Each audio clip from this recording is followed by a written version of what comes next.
Carvalho KP. Purnachandra Tejasvi.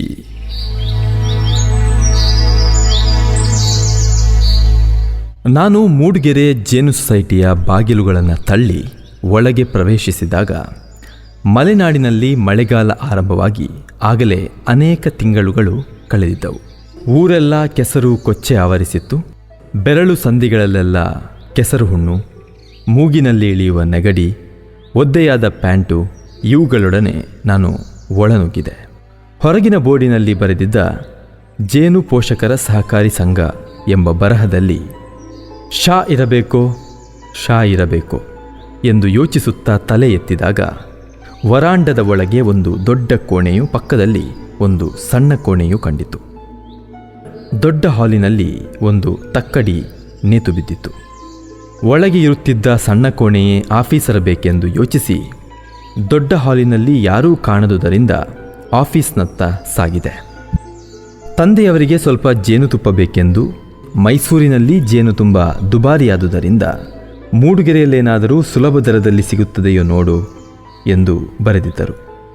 ಯಾರೋ ಆಯುರ್ವೇದ ಪಂಡಿತರು ದಿನ 1 ಚಮಚ ಜೇನನ್ನು ನೀರಿನಲ್ಲಿ ಕವಡಿ ಬೆಳಗ್ಗೆ ಕುಡಿಯಿರಿ ಎಂದು ಅವರಿಗೆ ತಿಳಿಸಿದ್ರಂತೆ. ಆದ್ದರಿಂದ ತಿಂಗಳಿಗೆ ಅವರಿಗೆ ಅರ್ಧ ಬಾಟಲು ಜೇನು ಬೇಕಾಗ್ತಾ ಇತ್ತು. ಈ ಲೆಕ್ಕದ ಮೇಲೆ ಸುಮಾರು 7 ಬಾಟಲು ಜೇನು ಬೇಕಾದಿತ್ತೆಂದು ಲೆಕ್ಕ ಹಾಕಿ ಬಾಟಲಿಗೆ 10 ರೂಪಾಯಿಯಂತೆ 70 ರೂಪಾಯಿಗಳನ್ನು ಜೇಬೊಳಗೆ ಇಟ್ಟುಕೊಂಡು ಒಳನುಗ್ಗಿದೆ. ಆಫೀಸ್ನ ಒಳಗೆ ಇಣುಕಿದಾಗ 2 ಯುವಕರು ಏನನ್ನೂ ಬರೆಯುತ್ತಾ ಕುಳಿತಿದ್ರು. ನಾನು ಇಣುಕಿದಾಗ ಒಬ್ಬ ಯುವಕ ತಲೆ ಎತ್ತಿ ನನ್ನನ್ನು ನೋಡಿ ಏನು ಎನ್ನುವಂತೆ ನನ್ನ ಮುಖ ನೋಡಿದ. ನಾನು ಜೇನುತುಪ್ಪ ಎಂದು ಮಾತನ್ನು ಆರಂಭಿಸುತ್ತಿದ್ದಂತೆಯೇ ಆತ, ಜೇನು ಈಗ ತಗೊಳ್ಳೋದಿಲ್ಲ, ಇನ್ನೊಂದೆರಡು ತಿಂಗಳು ಅದನ್ನು ಕೊಳ್ಳೋದನ್ನು ನಿಲ್ಲಿಸಿಬಿಟ್ಟಿದ್ದೇವೆ ಎಂದು ಒಂದೇ ಉಸಿರಿಗೆ ಹೇಳಿದ. ಅವನ ಮಾತಿನಿಂದ ಇನ್ನೊಬ್ಬಾತ ಬರೆಯುತ್ತಾ ಕುಳಿತಿದ್ದವನು ತಲೆ ಎತ್ತಿ ನೋಡಿದ. ಆತ ನನ್ನನ್ನು ಗುರುತಿಸಿದನೆಂದು ಕಾಣುತ್ತದೆ. ಗಾಬರಿಗೊಂಡವನಂತೆ ಹೇಳುತ್ತಾ ಇನ್ನೊಬ್ಬರಿಗೆ ತಡೆಯೋ ಎಂದು ಬನ್ನಿ ಸರ್ ಎಂದು ನನಗೆ ಹೇಳಿದ. ಆತನಿಗೆ ನನ್ನ ಪರಿಚಯವಿದ್ದುದನ್ನು ಕಂಡು ನನಗೆ ಹೆಮ್ಮೆ, ಸಮಾಧಾನ ಆಯಿತು. ನನ್ನ ಗಲೀಜುಮಯವಾದ ಉಡುಪನ್ನು ಶಪಿಸುತ್ತಾ ಒಳಗೆ ಸರಿದು ಅವರು ತೋರಿದ್ದ ಕುರ್ಚಿ ಮೇಲೆ ಕುಳಿತೆ.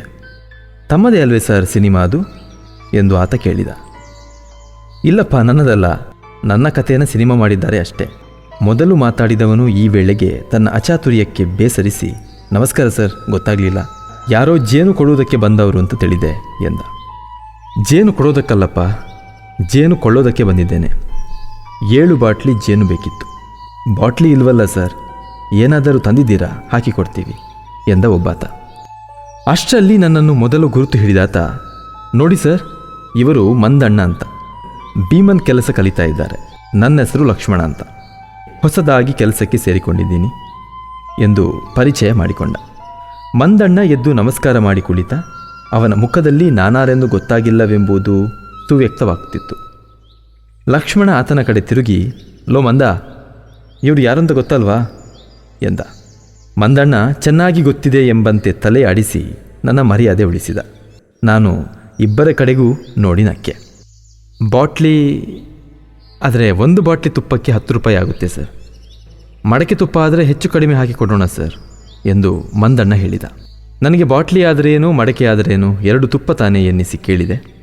ಅದಕ್ಕೆ ಮಂದಣ್ಣ, ಬಾಟ್ಲಿದಾದರೆ ಮೆಷಿನ್ನಲ್ಲಿ ತೆಗೆದಿರ್ತೇವೆ ಸರ್, ಮಡಿಕೆದು ಕೈಯಲ್ಲಿ ಹಿಂಡಿ ತೆಗೆದಿರ್ತೇವೆ. ಮಡಕೆ ತುಪ್ಪ ನೋಡೋಕ್ಕೆ ಕೊಂಚ ಮಂಕಾಗಿರ್ತದೆ. ಅನುಭವಸ್ಥರು ಕೈಯಲ್ಲಿ ಹಿಡಿದು ನೋಡಿದರೆ ತುಪ್ಪದ ಹೊಳಪಿನಲ್ಲಿ ಮಡಕೆ ತುಪ್ಪಕ್ಕೂ ಬಾಟ್ಲಿ ತುಪ್ಪಕ್ಕೂ ವ್ಯತ್ಯಾಸ ಗೊತ್ತಾಗುತ್ತೆ. ಮಂದಣ್ಣ ಚಿಕ್ಕ ಲೆಕ್ಚರ್ ಕೊಟ್ಟ. ಹೊಸದಾಗಿ ಕೆಲಸ ಕಲಿಯುತ್ತಿದ್ದಾನೆಂದು ಅವನು ಮಾತಿನಲ್ಲೇ ತೋರ್ಪಡಿಸಿಕೊಳ್ಳುತ್ತಿದ್ದ. ಪರೀಕ್ಷೆಯಲ್ಲಿ ಪಾಠ ಒಪ್ಪಿಸುವವನಂತೆ ಮಾತಾಡ್ತಾ ಇದ್ದ. ನನಗೆ ಜೇನುತುಪ್ಪದ ಹೊಳಪು ಕಟ್ಟಿಕೊಂಡು ಏನಾಗಬೇಕಿತ್ತು? ನಮ್ಮ ತಂದೆ ಏನೂ ಅದನ್ನು ಪತ್ತೆ ಮಾಡುವಷ್ಟು ತಜ್ಞರೂ ಆಗಿರಲಿಲ್ಲ. ನಾನು ಮಡಕೆ ತುಪ್ಪವನ್ನೇ ಕೊಡಿ ಎಂದು ಹೇಳಿದೆ. ಆದರೆ ಮಡಕೆ ತುಪ್ಪವನ್ನು ಯಾವ ಲೆಕ್ಕದಲ್ಲಿ ಕೊಡುತ್ತಾರೆ ಗೊತ್ತಾಗಲಿಲ್ಲ. ಮಡಕೆಯಲ್ಲೇ ತುಂಬಿಸಿಕೊಡ್ತಾರೋ ಎಂದು ಯೋಚಿಸಿದೆ. ಲಕ್ಷ್ಮಣ, ಎಷ್ಟು ಬೇಕು ಎಂದ. ನಾನು 70 ರೂಪಾಯಿ ತಂದಿದ್ದೀನಿ, ಅದಕ್ಕೆ ಎಷ್ಟು ಬರುತ್ತೋ ಕೊಡಿ ಎಂದೆ. ತಕ್ಷಣ ಅವರಿಬ್ಬರ ಮುಖಚಹರೆ ಬದಲಾಗಿ ಗಾಬರಿಯೊಡನೆ, ಅಷ್ಟೊಂದು ಯಾಕೆ ಸರ್ ಎಂದರು. ನಾನು, ಎಷ್ಟು ಬರುತ್ತೀರಿ ಹಾಗಾದರೆ ಎಂದೆ. ಲಕ್ಷ್ಮಣ, ನೋಡಿ ಸರ್, ಇನ್ನೂ 8 ರೂಪಾಯಿ ಹೆಚ್ಚಿಗೆ ಕೊಡಿ, 78 ರೂಪಾಯಿಗೆ ಒಂದು ಟಿನ್ ಬರುತ್ತೆ ಎಂದ. ಯಾವ ಟಿನ್ ನೋಡೋಣ ಎಂದೆ ನಾನು. ದೊಡ್ಡ ಹಾಲಿನ ಒಂದು ಭಾಗದಲ್ಲಿ 100 ಸೀಮೆ ಎಣ್ಣೆ ಟಿನ್ಗಳನ್ನು ಒಂದರ ಮೇಲೊಂದರಂತೆ ಎತ್ತರವಾಗಿ ಪೇರಿಸಿದರು. ನಾನು ಒಳ ಬರುವಾಗಲೇ ಸೀಮೆ ಎಣ್ಣೆ ಗಡಂಗಿನಂತೆ ಕಾಣುತ್ತಿದ್ದ ಆ ಜಾಗವನ್ನು ನೋಡಿದೆ. ಆದರೆ ಅದರ ತುಂಬೆಲ್ಲ ನಾನು ಯಾವುದನ್ನು ಅಮೋಘ ಎಂದು ತಿಳಿದಿದ್ದೇನೋ ಆ ಜೇನನ್ನು ತುಂಬಿದ್ದಾರೆಂದು ತಿಳಿದಿರಲಿಲ್ಲ. ಜೊತೆಗೆ ಕೇವಲ 7 ಬಾಟಲು ಜೇನನ್ನು ಕೊಳ್ಳಲು ಹೋದ ನನಗೆ ಅವರು ಕೊಡಲಿರುವ ದೊಡ್ಡ ಟಿನ್ ಜೇನುತುಪ್ಪ ನೋಡಿ ಆಶ್ಚರ್ಯವಾಯಿತು. ಖಂಡಿತವಾಗಿಯೂ ಯಾವುದೋ ಕಲಬೆರಕೆ ಮಾಲನ್ನು ನನಗೆ ಟೋಪಿ ಹಾಕಲು ಈ ಘಾಟಿಗಳು ಯತ್ನಿಸುತ್ತಿದ್ದಾರೆಂದು ಸಂದೇಹ ಬಂತು. ಆದರೆ ಯಾವುದನ್ನು ಕಲಬೆರಕೆ ಮಾಡಿಯಾರು? ಜೋನಿ ಬೆಲ್ಲ, ಸಕ್ಕರೆ ಪಾಕ, ಒಳ್ಳೆಣ್ಣೆ ಯಾವುದೂ ಒಂದಕ್ಕಿಂತ ಅಗ್ಗವಾಗಿ ಟಿನ್ನಿಗೆ 78ಕ್ಕಿಂತ ಕಡಿಮೆ ಇರಲಾರದು. ಅಲ್ರಿ, ನೀವು ಹೇಳೋದು ಆ ಸೀಮೆಎಣ್ಣೆ ಟಿನ್ಗಲ್ಲೇನ್ರಿ? ಅಯ್ಯಯ್ಯೋ, ಸೀಮೆಎಣ್ಣೆ ಅಲ್ಲ ಸರ್, ಪ್ಯೂರ್ ಹನಿ, ಮಂದಣ್ಣ ಉದ್ಗರಿಸಿದ. ಏನಾದರೂ ಮೋಸ ಗೀಸ? ಅಯ್ಯಯ್ಯೋ, ಇದು ಸೊಸೈಟಿ ಸರ್. ಮೋಸ ಗೀಸ, ಕಲಬೆರಕೆ, ದಗಲ್ಬಾಜ್ ವ್ಯವಹಾರ ಮಾಡಿದರೆ ಕೋಳ ಹಾಕ್ತಾರೆ ಕೈಗೆ. ಹಂಗಲ್ಲಪ್ಪ, ನಿಮಗೆ ಯಾರಾದರೂ ಮೋಸ ಮಾಡಿ ಛೇ ನಮಗೆ ಮೋಸ ಮಾಡಲಿ ನೋಡೋಣ. ಅದಲ್ಲದೆ ರೈತರು ಯಾಕೆ ಮೋಸ ಮಾಡ್ತಾರೆ ಸರ್? ಈವರೆಗೂ ಅಂಥವ್ರನ್ನು ನಾನು ನೋಡಲಿಲ್ಲ. ಏನಾದರೂ ವ್ಯಾಪಾರಗಾರರು ಅಂತ ಹಲ್ಕ ಕೆಲಸ ಮಾಡಬಹುದೇ ವಿನಃ ಎಂದ ಲಕ್ಷ್ಮಣ. ಹಾಗಿದ್ರೆ ನೀವು ಹೇಳೋದು ಆ ಸೀಮೆ ಎಣ್ಣೆ ಟಿನ್ ತುಂಬ ಜೇನುತುಪ್ಪಕ್ಕೆ 78 ರೂಪಾಯಿ? ಸರಿಯಾಗಿ ಖಾತರಿ ಮಾಡಿಕೊಳ್ಳಲು ನಾನು ಇನ್ನೊಮ್ಮೆ ಕೇಳಿದೆ. ಹ್ಞೂ ಮತ್ತೆ ಎಂದರು. ಹಾಗೂ ನನಗೆ ನಂಬಿಕೆ ಬರಲಿಲ್ಲ. ಅಲ್ರಿ, ಅದು ಹೇಗೆ ಈ ಬೆಲೆಗೆ ಕೊಡೋದಕ್ಕೆ ಸಾಧ್ಯ ಎಂದು ಕೇಳಿದೆ. ತಕ್ಷಣ ಮಂದಣ್ಣ ಅದರ ಕಥೆಯನ್ನು ಸವಿಸ್ತಾರವಾಗಿ ಶ್ರುತಪಡಿಸಿದ, ಕೋರ್ಟಿನಲ್ಲಿ ಸಾಕ್ಷ್ಯ ಹೇಳುವವರ ದನಿಯಲ್ಲಿ. ಅವನ ಹೇಳಿಕೆಯಿಂದ ನನಗೆ ತಿಳಿದದ್ದು ಇಷ್ಟು: ಈ ವರ್ಷ ಮಲೆನಾಡಿನಲ್ಲಿ ಗುರುಗಿ ಎಂಬ ಒಂದು ಜಾತಿಯ ದಟ್ಟವಾಗಿರುವ ಹಳು ಹೂವಾಗಿದೆಯಂತೆ. 8 ವರ್ಷಗಳಿಗೆ ಒಮ್ಮೆ ಹೂವಾಗುವ ಈ ಸಸ್ಯ ಹೂ ಬಿಟ್ಟ ವರ್ಷ ಮಲೆನಾಡಿನಲ್ಲಿ ಊಹಾತೀತ ಪ್ರಮಾಣದಲ್ಲಿ ಜೇನು ಉತ್ಪಾದನೆಯಾಗುತ್ತದಂತೆ.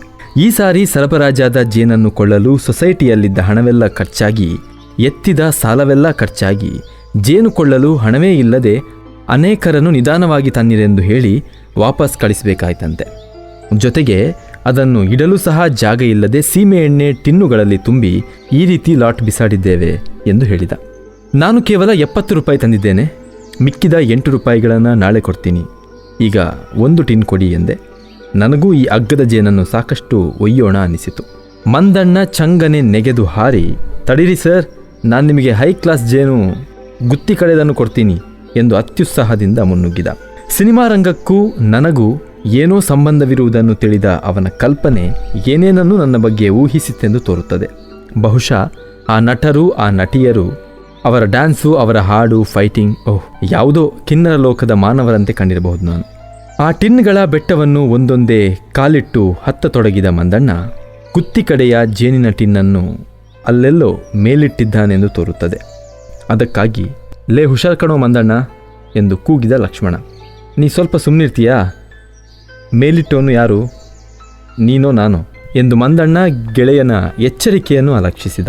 ಮಂದಣ್ಣ ಮೇಲೆ ತಲುಪಿ ಹುಡುಕಾಡಿ ಯಾವುದೋ ಒಂದು ಟಿನ್ನಿನ ಜುಟ್ಟು ಹಿಡಿದು ಎಳೆದೊಡನೆ ಆ ಸೀಮೆ ಎಣ್ಣೆ ಟಿನ್ನುಗಳ ದಿನ್ನೆಯ ಒಂದು ಪಾರ್ಶ್ವ ಅಲ್ಲಾಡತೊಡಗಿತು.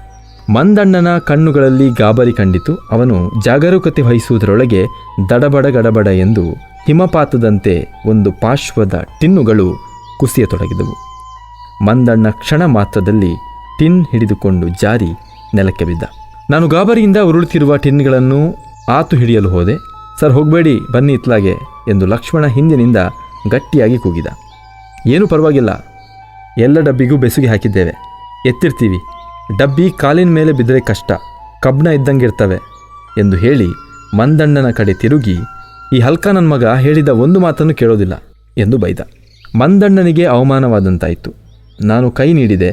ಮಂದಣ್ಣ ಜೇನಿನ ಟಿನ್ ತೆಗೆದು ಕೈಗೆ ಕೊಟ್ಟ. ಸತ್ಯವಾಗಿಯೂ ಆ ಟಿನ್ ಜೇನು ಕಲ್ಲುಗುಂಡಿನಂತೆ ತೂಕವಾಗಿತ್ತು. ಅದನ್ನು ಒಯ್ದು ನನ್ನ 40 ವರ್ಷ ಹಳೆಯದಾದ ಜೀಪಿನ ಮೇಲಿರಿಸಿದಾಗ ಅದರ ಸ್ಪ್ರಿಂಗ್ ಬ್ಲೇಡುಗಳು ಕಿರ್ರೆಂದವು. ಜೀಪ್ ಎಂಜಿನ್ ದಾರಿಯಲ್ಲಿ ಕೊಸ ಕೊಸ ಸದ್ದು ಮಾಡುತ್ತಾ ಇದ್ದಕ್ಕಿದ್ದಂತೆ ನಿಂತು ಹೋಯಿತು. ಮೂಡ್ಗೆರೆಯಿಂದ ಸುಮಾರು ಅರ್ಧ ದೂರ ಬಂದಿದ್ದೇನಷ್ಟೆ. ಸದ್ಯಕ್ಕೆ ಮಳೆ ಬರ್ತಿರಲಿಲ್ಲ. ಆದರೆ ಯಾವ ಕ್ಷಣದಲ್ಲಾದರೂ ಮಳೆ ಬರುವಂಥ ದಟ್ಟ ಮೋಡದ ವಾತಾವರಣವಿತ್ತು. ನಾನು ಇಳಿದು ಬಾನೆಟ್ ಎತ್ತಿ ನೋಡಿದೆ. ಬ್ಯಾಟರಿ, ವೈರಿಂಗ್, ಫ್ಲಗ್ಗಳು ಎಲ್ಲವೂ ಪರೀಕ್ಷಿಸಿದೆ. 2-3 ಬಾರಿ ಚಾಲೂ ಮಾಡಲೆತ್ನಿಸಿದೆ. ಇಂಜಿನ್ ಸ್ಟಾರ್ಟ್ ಆಗಲಿಲ್ಲ. ಹಳೆಯ ತೊಂದರೆಗಳನ್ನೆಲ್ಲ ಯೋಚಿಸಿ ಪರೀಕ್ಷಿಸಿದೆ. ಏನೂ ಅರ್ಥವಾಗಲಿಲ್ಲ. ಕಾರ್ಬೊರೇಟರ್ ಜೆಟ್ಗಳನ್ನೆಲ್ಲ ಶುದ್ಧ ಮಾಡಿ ಹಾಕಿದೆ. ಡಿಸ್ಟ್ರಿಬ್ಯೂಟರನ್ನು ಬಿಚ್ಚಿ ಅವಲೋಕಿಸಿದೆ. ಯಾವುದರಿಂದಲೂ ಪ್ರಯೋಜನವಿಲ್ಲ. ಕತ್ತಲಾದೀತೆಂದು ಗಾಬರಿಯಾಯಿತು. ಈ ನಡುವೆ ಕ್ವಚಿತ್ತಾಗಿ ನೋಡೋಣವೆಂದು ಪೆಟ್ರೋಲ್ ಟ್ಯಾಂಕ್ ಮುಚ್ಚಳ ತೆಗೆದು ನೋಡುತ್ತೇನೆ. ಏನು ನೋಡುವುದು, ಪೆಟ್ರೋಲಿನ ಪಸೆಯೂ ಇಲ್ಲದ ಟ್ಯಾಂಕಿನ ತಳ ಕಾಣ್ತಿದೆ. ಜೀಪು ನಿಂತುದಕ್ಕೆ ಕಾರಣ ಸುಸ್ಪಷ್ಟವಾಗಿತ್ತು. ಯಾರಾದರೂ ಬರಬಹುದು ಎಂದು ಯೋಚಿಸುತ್ತಾ ಕಾಯತೊಡಗಿದೆ. ಕೊಂಚ ಹೊತ್ತಿನ ಅನಂತರ ಯಾವುದೋ ಜಾವಾ ಮೋಟಾರ್ ಬೈಸಿಕಲ್ಲು ಬರುವ ಸದ್ದಾಯಿತು. ಯಾರೋ ಒಬ್ಬರು ಮಳೆ ಕೋಟುಗಳನ್ನು ಹಾಕಿಕೊಂಡು ಬರುತ್ತಾ ಇದ್ರು. ಅವರು ಕೊಂಚ ದೂರವಿದ್ದಾಗಲೇ ನಿಲ್ಲಿರೆಂದು ಕೈ ತೋರಿಸಿದೆ. ನಿಂತರು. ಏನು ಸರ್ ಇಲ್ಲಿ ಎಂದು ಹಿಂದಿದ್ದವ ಕೇಳಿದ. ಒಂದು ಉಪಕಾರ ಆಗಬೇಕಲ್ಲ ಎಂದೆ. ಏನು? ಸ್ವಲ್ಪ ಪೆಟ್ರೋಲು. ನಮ್ಮ ಹತ್ರ ಇರೋ ಪೆಟ್ರೋಲ್ ಅದರ ಹೊಟ್ಟೆಗೆ ಸಾಲುತ್ತೆ ಸರ್. ಅದು ಈ ಮೋಟಾರ್ ಸೈಕಲ್ ಟ್ಯಾಂಕ್ನಿಂದ ಪೆಟ್ರೋಲ್ ತೆಗೆಯೋದು ಭಾರಿ ಕಷ್ಟ. ಪೈಪ್ ಏನಾದರೂ ಇದೆಯಾ ಎಂದ. ಅವ್ರು ಹೇಳಿದ್ದು ಸರಿಯಾಗಿತ್ತು. ಅವರು ಎಷ್ಟು ಪೆಟ್ರೋಲ್ ಕೊಟ್ಟರೂ ನನಗೆ ಕೊಂಚ ದೂರಕ್ಕೂ ಸಾಕಾಗ್ತಿರಲಿಲ್ಲ. ಅಷ್ಟರಲ್ಲಿ ಆತ ದೊಡ್ಡ ಮನಸ್ಸು ಮಾಡಿ, ತಡೀರಿ, ಒಂದು ಕೆಲಸ ಮಾಡ್ತೀವಿ, ನೀವಿಲ್ಲೇ ಇರಿ, ಮೂಡಿಗೆರೆಗೆ ಹೋಗಿ ಪೆಟ್ರೋಲ್ ತಂದು ಕೊಡ್ತೀವಿ ಎಂದ. ನನ್ನ ಹತ್ತಿರ ಹಣವಿರಲಿಲ್ಲ. ಬಂಕಿನಲ್ಲಿ ನಾಳೆ ಹಣ ಕೊಡುತ್ತೇನೆಂದು ನನ್ನ ಹೆಸರು ತಿಳಿಸಿ ಕೊಡುತ್ತಾರೆ ಎಂದು ಹೇಳಿದೆ. ನನ್ನ ಹೆಸರು ಹೇಳಿದ ತಕ್ಷಣ ಇಬ್ಬರು, ಓ ನೀವಾ ಸರ್, ನಿಮ್ಮ ಸಿನಿಮಾ ಒಳ್ಳೆ ಚೆನ್ನಾಗಿದೆ ಸರ್ ಎಂದು ಗುರುತು ಸಿಕ್ಕವರಂತೆ ಸಿನಿಮಾ ವಿಷಯ ಎತ್ತಿದ್ರು. ಅನಂತರ ಪೆಟ್ರೋಲಿಗೆ ಅವರು ಅಂಗಲಾಚಬೇಕಾದ ಪರಿಸ್ಥಿತಿ ಉದ್ಭವಿಸಲೇ ಇಲ್ಲ. ಮೋಟಾರು ಸೈಕಲು ಸ್ಟಾರ್ಟ್ ಮಾಡಿಕೊಂಡು ಈಗ ಬಂದು ಬಿಡ್ತೀವಿ ಎಂದು ಹೇಳುತ್ತಾ ದೌಡಾಯಿಸಿದ್ರು. ನಾನು ಸುಮ್ಮನೆ ಕಾಯತೊಡಗಿದೆ. ಒಂದಿಷ್ಟು ವಾಹನಗಳು ದಾರಿಯಲ್ಲಿ ಹೋಗುವವು ನಿಂತು ಏನೆಂದು ವಿಚಾರಿಸಿದವು. ವಿಷಯ ತಿಳಿದ ನಂತರ ಮುಂದುವರಿದವು. ಈ ನಡುವೆ ನನ್ನ ಗಮನಕ್ಕೆ ಬಿದ್ದೂ ಬೀಳದಂತೆ ಒಂದೆರಡು ಹೆಜ್ಜೇನುಗಳು ಜೀಪಿನ ಡಬ್ಬಿಯ ಸುತ್ತ ಗುಯಿಗುಡುತ್ತಾ ಸುತ್ತಿದವು. ನನ್ನ ಜೀಪಿನ ತಲೆಯ ಮೇಲೆ ಟಾಪೊಂದನ್ನು ಬಿಟ್ಟರೆ ಅಕ್ಕಪಕ್ಕ ಅಡ್ಡಮರೆ ಏನೂ ಇಲ್ಲದುದರಿಂದ ಜೇನಿನ ವಾಸನೆಗೆ ಅವು ಬಂದಿರಬಹುದೆಂದು ಊಹಿಸಿ ಸುಮ್ಮನಾದೆ. ಆಮೇಲೆ ಅವು ಹಾರಿಹೋದವು. ಅನಂತರ ಇನ್ನೊಂದೆರಡು ಮೂರು ಜೇನುಗಳು ಬಂದು ಸುತ್ತತೊಡಗಿದವು. ಸುತ್ತ ಅಗಾಧವಾದ ದಟ್ಟ ಕಾಡು ಇದ್ದುದರಿಂದ ಯಾವುದೋ ಮರದಲ್ಲಿ ಜೇನುಗೂಡು ಕಟ್ಟಿದೆಯೇನೋ ಎಂದು ಊಹಿಸಿದೆ. ಕೊಂಚ ಹೊತ್ತಿನಲ್ಲೇ ಇನ್ನೂ 7-8 ಜೇನುಗಳು ಬಂದವು. ನಾನು ಈ ಕವಡೆ ಗಾತ್ರದ ಹೆಜ್ಜೇನುಗಳನ್ನು ನೋಡಿ ಕೊಂಚ ಚಿಂತಾಕ್ರಾಂತನಾದೆ. ಈ ಹುಡುಗರು ಕೊಂಚ ಬೇಗಾದರೂ ಬಂದರೆ ಪೆಟ್ರೋಲ್ ಹಾಕಿಕೊಂಡು ಜಾಗ ಖಾಲಿ ಮಾಡಬಹುದೆಂದು ಚಿಂತಿಸಿ ದಾರಿಯನ್ನೇ ಕಾಯತೊಡಗಿದೆ. ನಿಧಾನವಾಗಿ ಗುಯಿಂಗುಡುವ ಜೇನುಗಳ ಸಂಖ್ಯೆ ವೃದ್ಧಿಸತೊಡಗಿತು. ಮೊದಲು ನೋಡಿ ಹೋದ ಜೇನುಗಳು ಹೋಗಿ ಜೇನುಹಟ್ಟಿಯಲ್ಲಿ ಎಲ್ಲಕ್ಕೂ ವರ್ತಮಾನ ಕೊಟ್ಟವೇನೋ ಎಂದು ಊಹಿಸಿದೆ. ಜೇನುಗಳ ಸಂಖ್ಯೆ ಹೆಚ್ಚುತ್ತಲೇ ಹೋಯಿತು. ಕೆಲವು ಜೇನುಗಳು ಜೀಪಿನ ಗಾಜಿನ ಡಿಕ್ಕಿ ಹೊಡೆದು ಆ ಪಾರದರ್ಶಕ ಅಡ್ಡಿಯನ್ನು ಭೇದಿಸಿಕೊಂಡು ಆಚೆ ಹೋಗಲು ರೋಷದಿಂದ ಜುಯ್ ಜುಯ್ ಎಂದು ಹಾರಾಡಿದವು. ನಾನು ಇದೇನೋ ಮೋಸ ಆಪತ್ತು ಬಂತಲ್ಲಪ್ಪ ಎಂದುಕೊಂಡು ಜೀಪಿನಿಂದ ಕೆಳಗಿಳಿದು ಕೊಂಚ ದೂರ ನಿಂತೆ. ಪೆಟ್ರೋಲ್ ತರಹೋದ ಇಬ್ಬರು ಹಿಂದಿರುಗಿ ಬರುವ ಹೊತ್ತಿಗೆ ನಾನು ದೂರ ಮರವೊಂದರ ಬಳಿ ನಿರಾಶ್ರಿತನಂತೆ ನಿಂತಿದ್ದೆ. ನನ್ನ ಜೀಪಿನ ಸುತ್ತೆಲ್ಲ 100 ಜೇನುಗಳು ಜೊಯ್ಯೋ ಎಂದು ಝೇಂಕಾರದ ಗಲಭೆ ಮಾಡುತ್ತಾ ಮುತ್ತಿಗೆ ಹಾಕಿದ್ದವು. ಅವರಿಬ್ಬರೂ ಬಂದವರು ಮರದ ಬಳಿ ನಿಂತಿದ್ದ ನನ್ನನ್ನು ಕಂಡು ಚಕಿತರಾಗಿ, ಇದೇನು ಸರ್ ಇಲ್ಲಿ ಎಂದರು. ನಾನು ನನ್ನ ಪರಿಸ್ಥಿತಿಯನ್ನು ವಿವರಿಸಿದೆ. ಒಬ್ಬ ಬನ್ನಿ ಸರ್, ಅವೇನು ಮಾಡ್ತಾವೆ, ಇದಕ್ಕೆಲ್ಲ ಹೆದರಿದ್ರೆ ಆಯಿತು ಎಂದು ಧೈರ್ಯದಿಂದ ಪೆಟ್ರೋಲ್ ಕ್ಯಾನ್ ತೆಗೆದುಕೊಂಡು ಹೊರಟ. ನಾವು ಹಿಂಬಾಲಿಸಿದೆವು. ಜೀಪಿನ ಸಮೀಪಕ್ಕೆ ಹೋದಾಗ ಆತ ಜೇನುಗಳನ್ನು ಯಕಶ್ಚಿತ್ ಗುಂಗುರಗಳಂತೆ ಪರಿಗಣಿಸಿ ಅವನ್ನು ಓಡಿಸಲು ಕೈಯನ್ನು ಅತ್ತಿತ್ತ ಬೀಸಿ ಒಂದನ್ನು ಸಾಯಿಸಿದ. ನಾವಿಬ್ಬರು ಹಿಂದಿದ್ದವರಿಗೆ ಏನಾಯ್ತೆಂದು ಗೊತ್ತಾಗುವುದರೊಳಗೆ 2-3 ಜೇನುಗಳು ಅವನ ಮೋರೆಗೆ ಫಟ್ ಫಟ್ ಎಂದು ಬಾರಿಸಿದವು. ಅಯ್ಯಯ್ಯೋ ಎಂದು ಆತ ಮೋರೆ ತಿಕ್ಕಿಕೊಳ್ಳುತ್ತಾ ಪೆಟ್ರೋಲ್ ಕ್ಯಾನನ್ನು ಕೆಳಗಿಟ್ಟು ನಾವು ಬಂದ ದಿಕ್ಕಿನತ್ತ ನಮಗೆ ಮುಂದಾಳಾಗಿ ಓಡಿದ. ನಾವು ನಿಷ್ಠೆಯಿಂದ ಅದೇ ವೇಗದಲ್ಲಿ ಆತನನ್ನು ಹಿಂಬಾಲಿಸಿದೆವು. ಇನ್ನೊಬ್ಬಾತ, ನೀನು ಹಾಗೆ ಕೈ ಬೀಸಬಾರದಿತ್ತು ಎಂದು ಹೇಳಿದ. ಅದಕ್ಕೆ ಅವನು, ಹೋಗೋ ಹೋಗೋ, ಕಣ್ಣಿಗೆ ಹೊಡೆಯೋಕೆ ಬಂದವು ಕಣೋ ಎಂದ. 3 ಜನ ಮರದ ಬುಡದಲ್ಲಿ ನಿಂತು ಏನು ಮಾಡುವುದೆಂದು ಯೋಚಿಸಿದೆವು. ನಮಗೆ ಏನೂ ಹೊಳೆಯಲಿಲ್ಲ. ಜೇನುಗಳು ಕೊಂಚ ಹೆಚ್ಚಾಗಿ ಮುತ್ತಿಕೊಂಡು ಹಾರಾಡುತ್ತಿದ್ದವು. ಇನ್ನೊಬ್ಬ, ಮಳೆಕೋಟಿನ ಮುಸುಕು ಹಾಕಿಕೊಂಡು ಹೋಗಿ ಹಾಕ್ತೀಯಾ ಎಂದ. ಅದಕ್ಕೆ ಕಚ್ಚಿಸಿಕೊಂಡವ, ನೀನು ಹಾಕು, ನನಗೆ ಉರಿ ಆಗ್ತಿದೆ ಎಂದ. ಮೊದಲಿನವ, ಅಯ್ಯಯ್ಯೋ ನಾನೊಲ್ಲೆ ಮಾರಾಯ, ಜೇನಿಗೆ ಹೆದರ್ತೇನೆಂದಲ್ಲ, ನಾಳೆ ನಮ್ಮ ಡಿಪಾರ್ಟ್ಮೆಂಟ್ನಲ್ಲಿ ಫಂಕ್ಷನ್ ಇದೆಯಪ್ಪ, ಫೋಟೋ ಇದೆ, ಮೂತಿ ಊದಿಸಿಕೊಂಡು ಮಂಗಂತರ ನಿಂತರೆ ಚೆನ್ನಾಗಿರುತ್ತಾ ಹೇಳು ಎಂದ. ನಾವಿಬ್ಬರೂ ಆತನ ಅಧೈರ್ಯ ಸಕಾರಣವಾದುದೆಂದು ಸಹಾನುಭೂತಿ ಸೂಚಿಸಿದೆವು. ಕೊಂಚ ಹೊತ್ತಾದ ನಂತರ ನಾನು, ಕತ್ತಲಾದ ಮೇಲೆ ಅವು ಹೊರಟು ಹೋಗಬಹುದು, ಆ ನಂತರ ನಾನು ಪೆಟ್ರೋಲ್ ತುಂಬಿಕೊಂಡು ಹೋಗ್ತೇನೆ, ನೀವು ಹೋಗಿ, ಮಳೆ ಬರುವಂತಿದೆ ಎಂದೆ. ಮೊದಲಿಗೆ ಅವರು ಒಪ್ಪದಿದ್ದರೂ ಆಮೇಲೆ ಬೇರೆ ಮಾರ್ಗವೇ ಇಲ್ಲದುದರಿಂದ ಹೊರಟು ಹೋದರು. ಅವರು ಹೋದ ಕೊಂಚ ಹೊತ್ತಿನಲ್ಲೇ ಮಳೆ ಆರಂಭವಾಯಿತು. ನಾನು ಮರದಡಿ ತೊಯ್ದು ಚಳಿಗೆ ನಡುಗುತ್ತಾ ಜೇನು ಹುಳಗಳನ್ನು ಶಪಿಸುತ್ತಾ ಕತ್ತಲಾಗುವುದನ್ನೇ ತವಕದಿಂದ ಕಾಯ್ದೆ. ಮನೆಗೆ ಬಂದಾಗ ತುಂಬ ಕತ್ತಲಾಗಿತ್ತು. ನನ್ನ 4 ವರ್ಷದ ಮಗಳು ಓ ಅಣ್ಣ ಬಂದರು ಎಂದು ಕೂಗಿಕೊಂಡು ಓಡಿ ಬಂದಳು. ಹೋಗುತ್ತಾ ಜೇನು ತರುತ್ತೇನೆ ಎಂದು ಹೇಳಿ ಹೋಗಿದ್ದೆ ಅವಳಿಗೆ. 7 ಬಾಟಲಿ ಜೇನು ತರುತ್ತೇನೆಂದು ಹೋದವನು ಹೊರಲಾರದಷ್ಟು ತೂಕದ ದೊಡ್ಡ ಸೀಮೆ ಎಣ್ಣೆ ಟಿನ್ ಹೊತ್ತು ತರುವುದನ್ನು ನೋಡಿ ನನ್ನ ಹೆಂಡತಿ ಚಕಿತಳಾದಳು. 78 ರೂಪಾಯಿಗೆ ಇದರ ತುಂಬ ಜೇನು ಸಿಕ್ಕಿತು ಎಂದು ಹೇಳಿದರೆ ಅವಳಿಗೆ ನಂಬಲಿಕ್ಕೆ ಆಗಲಿಲ್ಲ. ನನಗೆ ಜೇನಿನಂಥ ಅಮೂಲ್ಯ ವಸ್ತುವನ್ನು ಆ ಸೀಮೆ ಎಣ್ಣೆ ಟಿನ್ನಿನಲ್ಲಿ ಇಡುವುದು ಸರಿ ಎನಿಸಲಿಲ್ಲ. ಜೊತೆಗೆ ನಾನು ಮನೆಗೆ ತಂದಿರುವ ಮಹದೈಶ್ವರ್ಯ ಎಂಥದ್ದೆಂದು ನೋಡಬೇಕೆಂಬ ಕುತೂಹಲವೂ ಇತ್ತು. ಲೋ ಪ್ಯಾರಾ ಎಂದು ಕೂಗಿದೆ. ಒಬ್ಬ ಸಾಬರ ಹುಡುಗ ನಮ್ಮ ಮನೆಯಲ್ಲಿ ಅಡುಗೆ ಕೆಲಸಕ್ಕೆ ಸಹಾಯಕನಾಗಿದ್ದ. ಪಿಕ್ ಪಾಕೆಟ್ ಮಾಡುತ್ತಾ ಬಸ್ ಸ್ಟ್ಯಾಂಡ್ನಲ್ಲಿ ಕಾಲ ಕಳೆಯುತ್ತಿದ್ದನೆಂದು ಅವನನ್ನು ರಿಮ್ಯಾಂಡ್ ಹೋಮ್ನಲ್ಲಿ 6 ತಿಂಗಳು ಇಟ್ಟಿದ್ರಂತೆ. ಅವನು ಹಿಂದಿರುಗಿ ಬಂದಾಗ ಅವನ ತಂದೆ ಜಮಾಲ್ ಅವನನ್ನು ಬೈದು ಮನೆಯಿಂದ ಒದ್ದೋಡಿಸಿದನಂತೆ. ಹಳ್ಳಿ ತಿರುಗಿಕೊಂಡಿದ್ದ ಅವನು ತನ್ನ ತೋಟಕ್ಕೆ ಏಲಕ್ಕಿ ಕಾಯಲು ಬಂದವನು ಏಲಕ್ಕಿ ಕೊಯ್ಲಾದ ನಂತರ ಮತ್ತೆ ಅಲೆಮಾರಿಯಾಗಿ ತಿರುಗಿಕೊಂಡಿರಲು ಇಷ್ಟಪಡದೆ ಮನೆಯಲ್ಲೇ ಉಳಿದಿದ್ದ. ನನ್ನ ಕೂಗನ್ನು ಕೇಳಿ ಓ ಎಂದು ಕೂಗಿ ಓಡಿ ಬಂದ. ಇದರ ಬೆಸುಗೆ ತೆಗೆಯೋ ಎಂದೆ. ಏನಿದು ಎಂದ. ನಿನಗ್ಯಾಕೋ ಅದೆಲ್ಲ? ಸಿಮ್ಕೆ. ನಾನು ಒದ್ದೆ ಬಟ್ಟೆ ಬದಲಾಯಿಸಿ ಬರುವುದರೊಳಗೆ ಅವನು ಟಾಕೋಟೀಕಾಗಿ 4 ಕೆಂಡವನ್ನು ಅದರ ಮೇಲಿಟ್ಟು ಊದಿ ಕಾಯಿಸಿ ಬೆಸುಗೆ ತೆಗೆದಿದ್ದ. ಏನು ಹೇಳೋ ನೋಡೋಣ ಎಂದೆ. ಅವನು ಬಗ್ಗಿ ನೋಡಿ ಏನೂ ಅರ್ಥವಾಗದೆ ಏನಪ್ಪ ಎಂದ. ಕೆಂಡ ಇಟ್ಟು ಕಾಯಿಸಿದ್ದರಿಂದ ಸರಿಯಾಗಿ ವಾಸನೆ ಗೊತ್ತಾಗುತ್ತಿಲ್ಲವೆಂದು ತಿಳಿದು ಸರಿಯಾಗಿ ನೋಡಿ ಹೇಳೋ ಎಂದು ಕೂಗಿದೆ. ಅವನು ಇನ್ನೊಮ್ಮೆ ಒಂದು ಕಣ್ಣು ಮುಚ್ಚಿಕೊಂಡು ತೂತಿನಿಂದ ಇಣುಕಿ ನೋಡಿ ಏನ್ರಪ್ಪ ಕೊಬ್ಬರಿ ಎಣ್ಣೆ ಇದ್ದಂಗಿದೆ ಎಂದು ಹೇಳಿದ. ನನಗೆ ಕೋಪ ಬಂತು. ಜೇನುತುಪ್ಪ ಕೊಬ್ಬರಿ ಎಣ್ಣೆ ವ್ಯತ್ಯಾಸ ಗೊತ್ತಾಗಲ್ಲ ನಿನಗೆ ಎಂದೆ. ಹೆಂಡತಿಗೆ ಒಳಗಿನಿಂದ ಒಂದು ಪಾತ್ರೆ ತರಲು ಹೇಳಿದೆ. ಅದೇನೋ ಗೊತ್ತಾಗಕ್ಕಿಲ್ಲ ಸ್ವಾಮಿ, ಕೊಬ್ಬರಿ ಎಣ್ಣೆ ಕಂಡಂಗೆ ಕಾಣ್ತಿದೆ ಎಂದ ಪ್ಯಾರ. ಹೆಂಡತಿ ಪಾತ್ರೆ ತಂದಳು. ಕಷ್ಟಪಟ್ಟು ಆ ತೂಕದ ಟಿನ್ನನ್ನು ಎತ್ತಿ ಜೇನುತುಪ್ಪ ಪಾತ್ರೆಗೆ ಬಗ್ಗಿಸಿದೆ. ಡಬ್ಬಿ ಅಡ್ಡ ಇದ್ದುದರಿಂದ ಪಾತ್ರೆಗೆ ಏನು ಬೀಳುತ್ತದೆಯೋ ಗೊತ್ತಾಗಲಿಲ್ಲ. ಮಗಳು ಮಾತ್ರ ಅಣ್ಣ ಏನು ಬೀಳ್ತಾನೇ ಇಲ್ಲ ಎಂದು ಕೂಗಿದ್ಲು. ಎಲ ಏನೋ ಮೋಸ ನಡೆದಿದೆ ಅನ್ನಿಸಿತು. ಆದರೆ ಏನೂ ಬೀಳದಿರೋದಕ್ಕೆ ಕಾರಣ ಮಾತ್ರ ತಿಳಿಯಲಿಲ್ಲ. ಟಾರ್ಚ್ ತರಿಸಿ ತೂತಿನಿಂದ ಒಳಗೆ ಬೆಳಕು ಬಿಟ್ಟು ಪರಿಶೀಲಿಸಿದೆ. ಪ್ಯಾರ ಕೊಬ್ಬರಿ ಎಣ್ಣೆ ಎಂದು ಅವಮಾನಿಸಿದ್ದು ಸಾಧಾರಣವಾಗಿಯೇ ಇತ್ತು. ಒಳಗೆ ಏನೋ ಗಟ್ಟಿಯಾದ ಕೊಬ್ಬರಿ ಎಣ್ಣೆಯಂತೆ ಬೆಳ್ಳಗೆ ಕಾಣುತ್ತಿತ್ತು. ನಾನು ಚಿಂತೆಯಿಂದ ಯೋಚನೆ ಮಾಡುತ್ತಿರಬೇಕಾದರೆ ಪ್ಯಾರ ನೋಡಿದ್ರಾ ನನ್ನ ಬೈತಿದ್ರಲ್ಲ ಎಂದ. ಕಡ್ಡಿಯೊಂದನ್ನು ತೂತಿನ ಒಳಗೆ ಹಾಕಿ ತಿರುಗಿಸಿ ಎತ್ತಿದೆ. ಕೊಂಚ ಒದ್ದೆಯಾದ ಗಟ್ಟಿ ಸಕ್ಕರೆಯಂಥ ಪದಾರ್ಥ ಕಡ್ಡಿಗೆ ಮೆತ್ತಿಕೊಂಡು ಹೊರಬಂತು. ರುಚಿ ನೋಡಿದರೆ ಜೇನುತುಪ್ಪದ ಸವಿಯೇ. ಸಕ್ಕರೆಯನ್ನೇನಾದರೂ ಮಿಶ್ರ ಮಾಡಿ ಇದರೊಳಕ್ಕೆ ತುಂಬಿದರೋ ಎಂದು ಗುಮಾನಿ ಬಂತು. ಸುತ್ತ ನಿಂತಿದ್ದವರೆಲ್ಲರಿಗೂ ಕೊಂಚ ಕೊಟ್ಟೆ. ಎಲ್ಲ ಒಮ್ಮತದಿಂದ ಜೇನುತುಪ್ಪದ ಸವಿಯೇ ಎಂದು ಒಪ್ಪಿದರು. ಆದರೂ ಚಿನ್ನದ ಬಣ್ಣದ ಸ್ನಿಗ್ಧ ದ್ರವ ಪದಾರ್ಥವನ್ನು ನಿರೀಕ್ಷಿಸುತ್ತಿದ್ದ ನನಗೆ ಕೊಂಚ ಅಸಮಾಧಾನವಾಯಿತು. ಗುತ್ತಿ ಕಡೆ ಅತ್ಯುತ್ತಮ ಜೇನೆಂದು ಇದನ್ನು ನನಗೆ ಕೊಟ್ಟನಲ್ಲ ಮಂದಣ್ಣ. ನಾಳೆ ಚಿಲ್ಲರೆ ಕೊಡ ಹೋದಾಗ ಸರಿಯಾಗಿ ದಬಾಯಿಸಬೇಕೆಂದು ಆಲೋಚಿಸಿದೆ. ಪ್ಯಾರ ಕೊಬ್ಬರಿ ಎಣ್ಣೆಯಂತೆಯೇ ಇದೂ ಕೂಡ ಎಂದು ತಿಳಿದು ಚಳಿಗೆ ಗಟ್ಟಿಯಾಗೈತೆ ಎಂದ. ಮೂಡುಗೆರೆ ಜೇನು ಸೊಸೈಟಿ ಆಫೀಸಿನೊಳಗೆ ನಾನು ಪ್ರವೇಶಿಸಿದಾಗ ಮಂದಣ್ಣ ಲಕ್ಷ್ಮಣ ಇಬ್ಬರೂ ಯಾರೊಡನೆಯೋ ರಭಸವಾಗಿ ವಾದಿಸ್ತಿದ್ರು.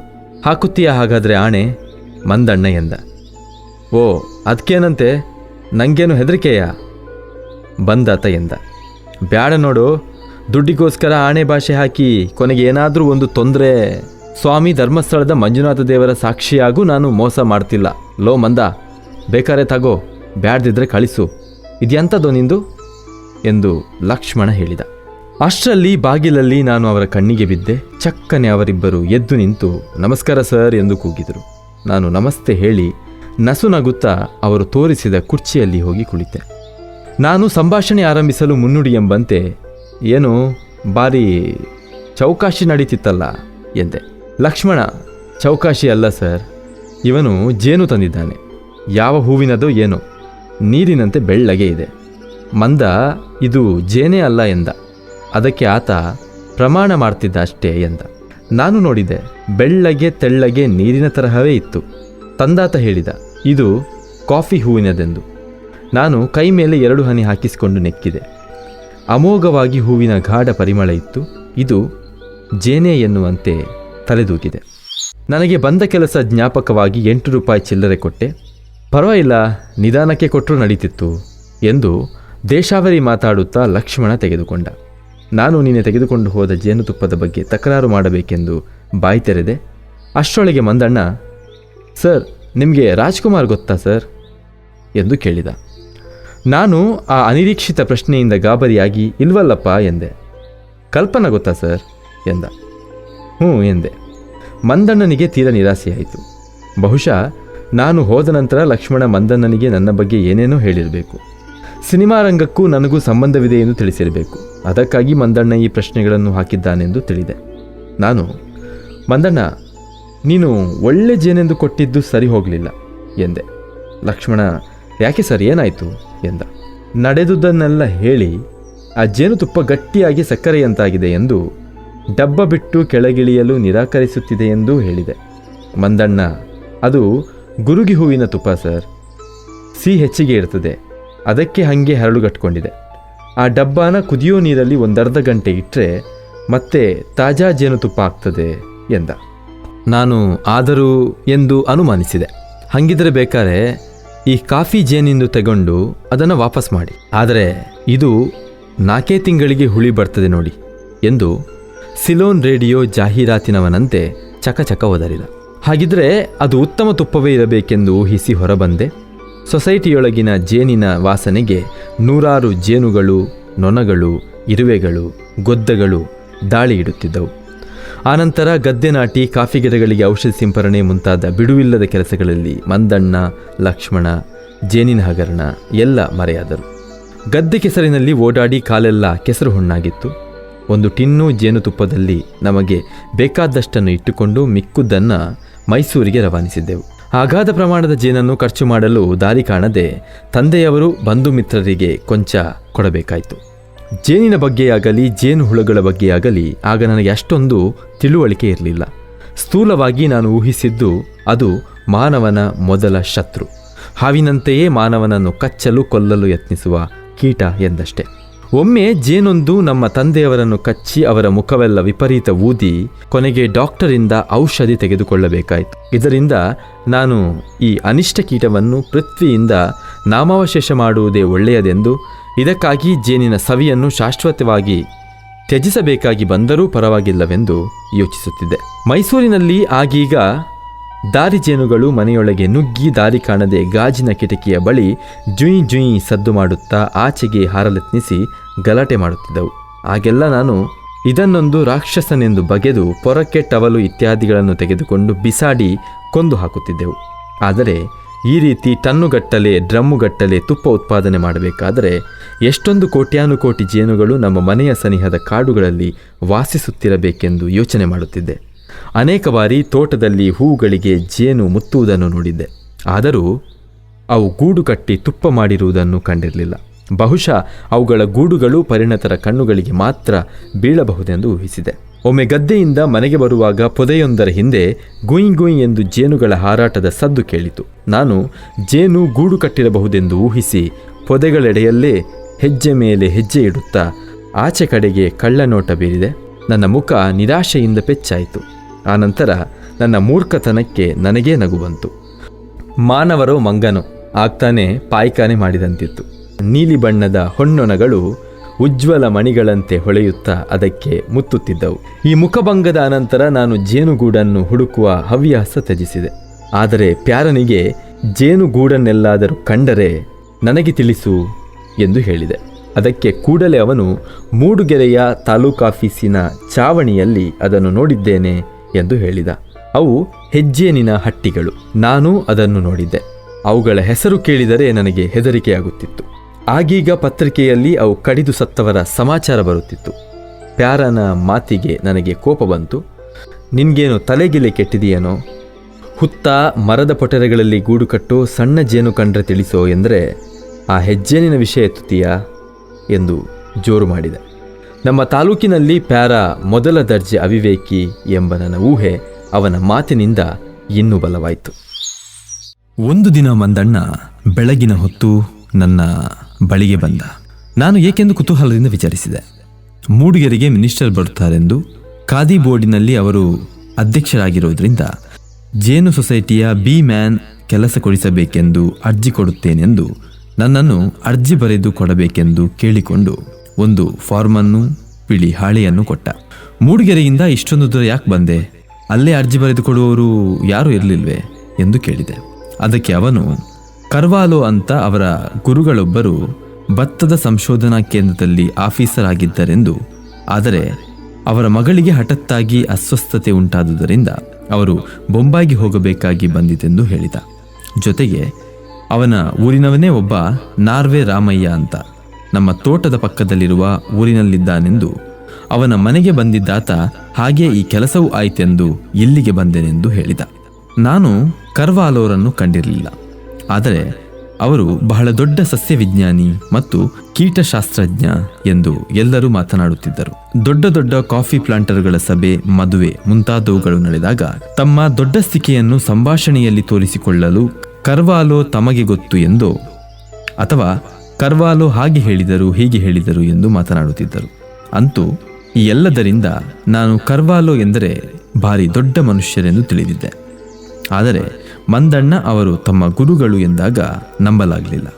ಈ ಮಂದಣ್ಣನು ತನ್ನ ಹೆಡ್ಡತನ ಮಂದಬುದ್ಧಿಗಳನ್ನು ಮುಚ್ಚಿಕೊಳ್ಳಲು ತನ್ನ ಗುರು ಕರ್ವಾಲೋ ಎಂದು ಹೇಳುತ್ತಿದ್ದಾರೆಂದು ತಿಳಿದೆ.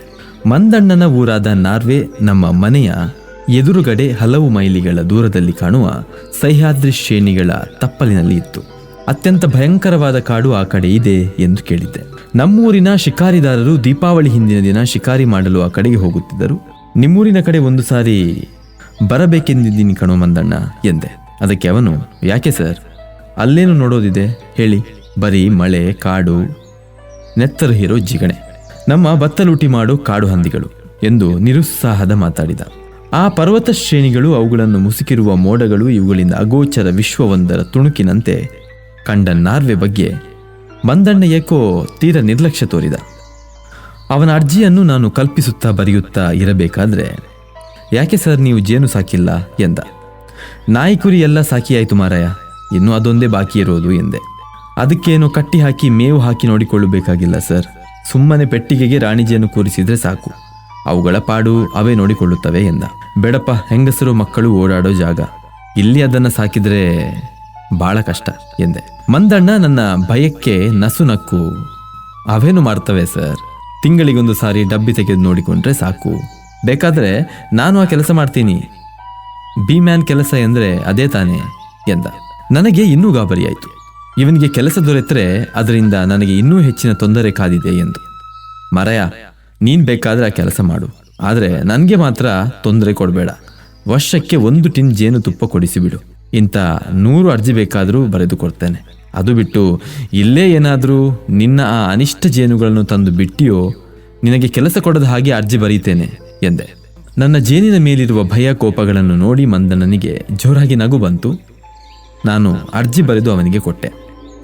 ಕೆಲಸ ಯಾವುದಾದ್ರೂ ಖಾಲಿ ಇದೆಯಾ ಮಂದಣ್ಣ ಎಂದೆ. ಕೆಲಸ 3 ವರ್ಷದಿಂದ ಖಾಲಿ ಇದೆ ಸರ್, ಯಾರನ್ನು ಅಪಾಯಿಂಟೇ ಮಾಡ್ತಿಲ್ಲ.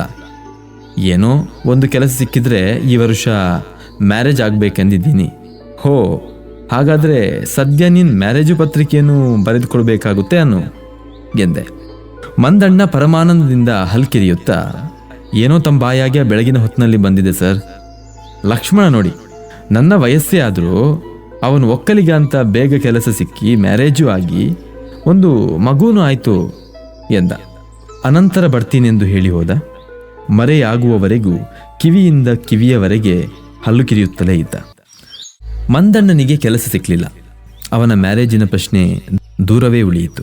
ಏಕೆಂದರೆ ಅವನು ಮೂಡುಗೆರೆಯಲ್ಲಿ ಮಂತ್ರಿವರ್ಯರ ಅಮೃತ ಹಸ್ತಕ್ಕೆ ತನ್ನ ಅರ್ಜಿಯನ್ನು ಅರ್ಪಿಸಲೇ ಇಲ್ಲ.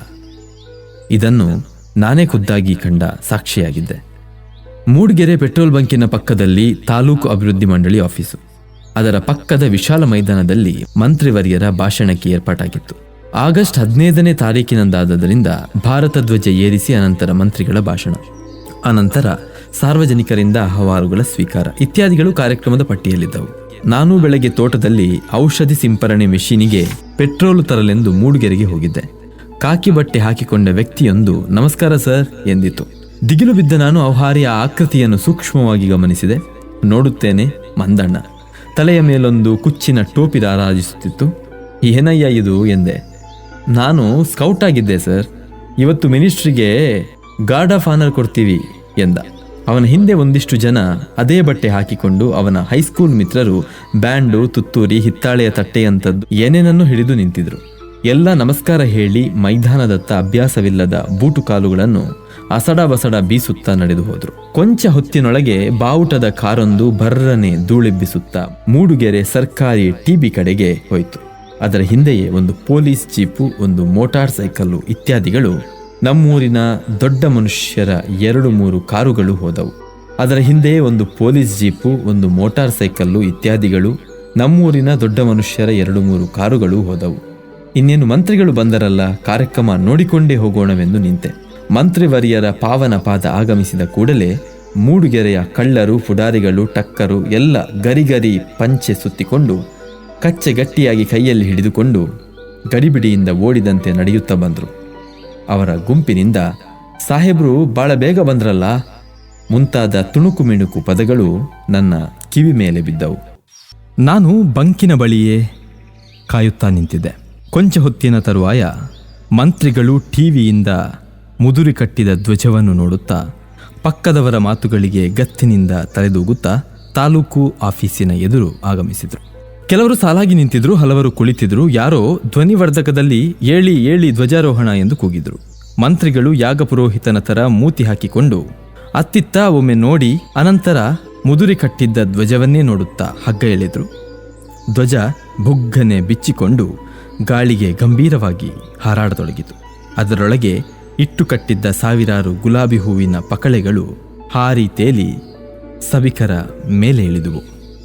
ಆ ಸಮಯಕ್ಕೆ ಸರಿಯಾಗಿ ಮಂದಣ್ಣನ ಸ್ಕೌಟಿನ ತಂಡ ಪ್ರ್ಯಾ ಪ್ರ್ಯಾ ಪ್ರ್ಯಾ ಎಂದು ತುತ್ತೂರಿ ಊದಿ ಡಮ್ಮರ ಡಮ್ಮರ ಡಮ್ ಡಮ್ಮರ ಡಮ್ಮರ ಡಮ್ ಎಂದು ಬ್ಯಾಂಡ್ ಬಜಾಯಿಸಿತು. ನೋಡುತ್ತೇನೆ, ಮಂದಣ್ಣನೇ ಕುತ್ತಿಗೆಗೆ ಬ್ಯಾಂಡು ನೇತಿ ಹಾಕಿಕೊಂಡು 9 ತಿಂಗಳ ಬಸುರಿಯರ ಥರ ಹಿಂದಕ್ಕೆ ಓಲಿಕೊಂಡು ಗಿರಿಗಿರಿ ಕೋಲು ತಿರುಗಿಸುತ್ತಾ ಬ್ಯಾಂಡು ಬಜಾಯಿಸ್ತಾ ಇದ್ದಾನೆ. ಬ್ಯಾಂಡಿನ ರುದ್ರನಿನಾದ ಡಮ್ಮರು ಢಮ್ಮರು ಢಮ್ ಎಂದು ಉಕ್ಕಿತೋ ಇಲ್ಲವೋ ತಾಲೂಕಾಫೀಸಿನ ಗೋಡೆಗಳು, ಕಿಟಕಿಗಳು ಗರಗರ ಅಲುಗಿದವು. ಸುತ್ತಮುತ್ತಲ ಕಾಡು ಬೆಟ್ಟಗಳಿಂದ ಮಾರ್ಧನಿ ಅನುರಣಿಸಿತು.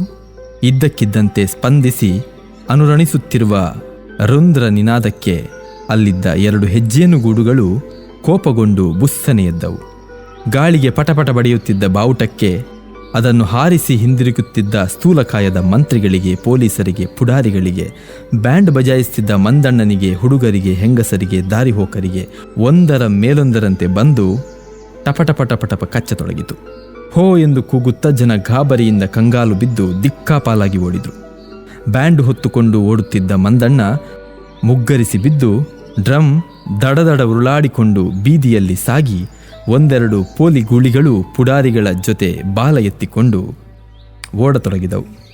ಮಂದಣ್ಣನ ಡ್ರಮ್ ಸದ್ದೇ ಇದಕ್ಕೆ ಕಾರಣವೆಂದು ಈಗ ನಾನು ಬರೆಯುತ್ತಿರುವುದಕ್ಕೆ ಕಾರಣ. ಅನಂತರ ನಾನೊಮ್ಮೆ ಕರ್ವಾಲೋರನ್ನು ಸಂಧಿಸಿದಾಗ ತಿಳಿದುಕೊಂಡದ್ದೇ ಹೊರತು ಈ ಅನಾಹುತ ನಡೆದಾಗ ಯಾರಿಗೂ ಏತಕ್ಕಾಗಿ ಈ ರೀತಿ ಜೇನು ಕಡಿದವು ಎಂದು ಗೊತ್ತಾಗಲಿಲ್ಲ. ಇದೇನೆಂದು ಎಲ್ಲ ಅತ್ತಿತ್ತ ಓಡುತ್ತಿರಬೇಕಾದರೆ ಪುಂಖಾನುಪುಂಖವಾಗಿ ಸಜೀವ ಬಾಣಗಳಂತೆ ಜೇನುಗಳು ಬಾರಿಸತೊಡಗಿದವು. ಕೆಲವರಂತೂ ಏನು ಎತ್ತ ಏನು ಕಾರಣ ಒಂದನ್ನು ತಿಳಿಯುವ ಗೋಜಿಗೆ ಹೋಗದೆ ಹೋ ಎಂದು ಅರಚುತ್ತಾ ಗಲ್ಲಿ ಸಂದುಗೊಂದು ಬಿದ್ದು ಓಡಿ ಹೋಗಿದ್ದರು. ಮಂತ್ರಿಗಳಿಗೂ ಸರಿಯಾಗಿ ಜೇನು ಕಚ್ಚಿ ಅವರ ಮುಖ ತುಟಿ ಎಲ್ಲ ಊದಿ ಜಾಂಬವಂತನಂತಿದ್ದ ಮೋರೆ ಹನುಮಂತನಂತಾದುದರಿಂದ ಪೊಲೀಸರು ಕೂಡಲೇ ಕ್ರಮ ಕೈಗೊಂಡರು. ಪೊಲೀಸರು ಪೇಟ ಬೀಳಿಸಿಕೊಂಡು ತಕತಕ ಕುಣಿಯುತ್ತಾ ಓಡುತ್ತಿದ್ದುದನ್ನು ಪರಮಾನಂದದಿಂದ ನೋಡುತ್ತಿದ್ದ 6 ಜನ ಹೈಸ್ಕೂಲ್ ಹುಡುಗರನ್ನು ಮಂತ್ರಿಗಳ ನಿರ್ಗಮನದ ಅನಂತರ ಅರೆಸ್ಟ್ ಮಾಡಿ ಸ್ಟೇಷನ್ನಿಗೆ ಒಯ್ದು ಈ ಕಿಡಿಗೇಡಿಗಳದ್ದೇ ಕುತಂತ್ರ ಎಂದು ಥಳಿಸಿ ಅವರ ಮೇಲೆ ದೊಂಬಿ ಕೇಸು ಹಾಕಿ ಚಿಕ್ಕಮಗಳೂರು ಕೋರ್ಟಿಗೆ ವರ್ಷಾನುಗಟ್ಲೆ ಅಲೆಸಿದ್ರು. ಜನಗಳೂ ಸಹ ಅವರ ಮೇಲೆ ಕೊಂಚವೂ ಸಹಾನುಭೂತಿ ತೋರಿಸದೆ ಅವರಿಗೆ ಹಾಗೆ ಆಗಬೇಕು. ಆ ಫಂಕ್ಷನಿಗೆ ನಾನು ಹೋಗಬೇಕಂತಿದ್ದೆ, ಹೋಗಲಿಲ್ಲ ಸದ್ಯ. ಎಂದು ಬೈದರು. ಕರ್ವಾಲೋ ಅವರನ್ನು ಒಂದು ದಿನ ಸಂಧಿಸಿ ಮಾತನಾಡಬೇಕಾದ ಪ್ರಸಂಗ ಬಂತು. ನನ್ನ ಗದ್ದೆಗೆ ಒಂದು ಬಗೆಯ ಹುಳುವಿನ ಕಾಟ ಆರಂಭವಾಗಿತ್ತು. ಅದು ಕಾಡು ಕಡಿದು ಹೊಸತಾಗಿ ಮಾಡಿಸಿದ ಗದ್ದೆಯಾದ್ದರಿಂದ ಅದರಿಂದ ನಾನು ಅನುಭವಿಸಿದ ನಷ್ಟ ತೊಂದರೆಗಳಿಗೆ ಕೊನೆ ಮೊದಲೇ ಇರಲಿಲ್ಲ. ಮೊದಲನೆಯ ವರುಷವಂತೂ ಹಾಕಿದ ಭತ್ತವೆಲ್ಲ ಬೃಹದಾಕಾರವಾಗಿ ಜೊಂಡಿನಂತೆ ಬೆಳೆದು ಹಲವಾರು ಜೊಳ್ಳು ಕಾಳುಗಳನ್ನು ಬಿಟ್ಟಿತ್ತು. ಭತ್ತ ತೂರಿದ ಭತ್ತವಷ್ಟು ಗಾಳಿಗೆ ಹಾರಿ ಹೋಗಿ ಕೊಯ್ಲು ಮಾಡಿಸಿದ ಖರ್ಚು ಕೂಡ ಗಿಟ್ಟಿರಲಿಲ್ಲ. ಈ ವರುಷವಂತೂ ನಾಟಿಯಿಂದಲೇ ತೊಂದರೆ ಆರಂಭವಾಯಿತು. ಜೊತೆಗೆ ಯಾವನೋ 2 ಕಿಡಿಗೇಡಿ ಎತ್ತುಗಳನ್ನು ನನಗೆ ಟೋಪಿ ಹಾಕಿದ್ದ.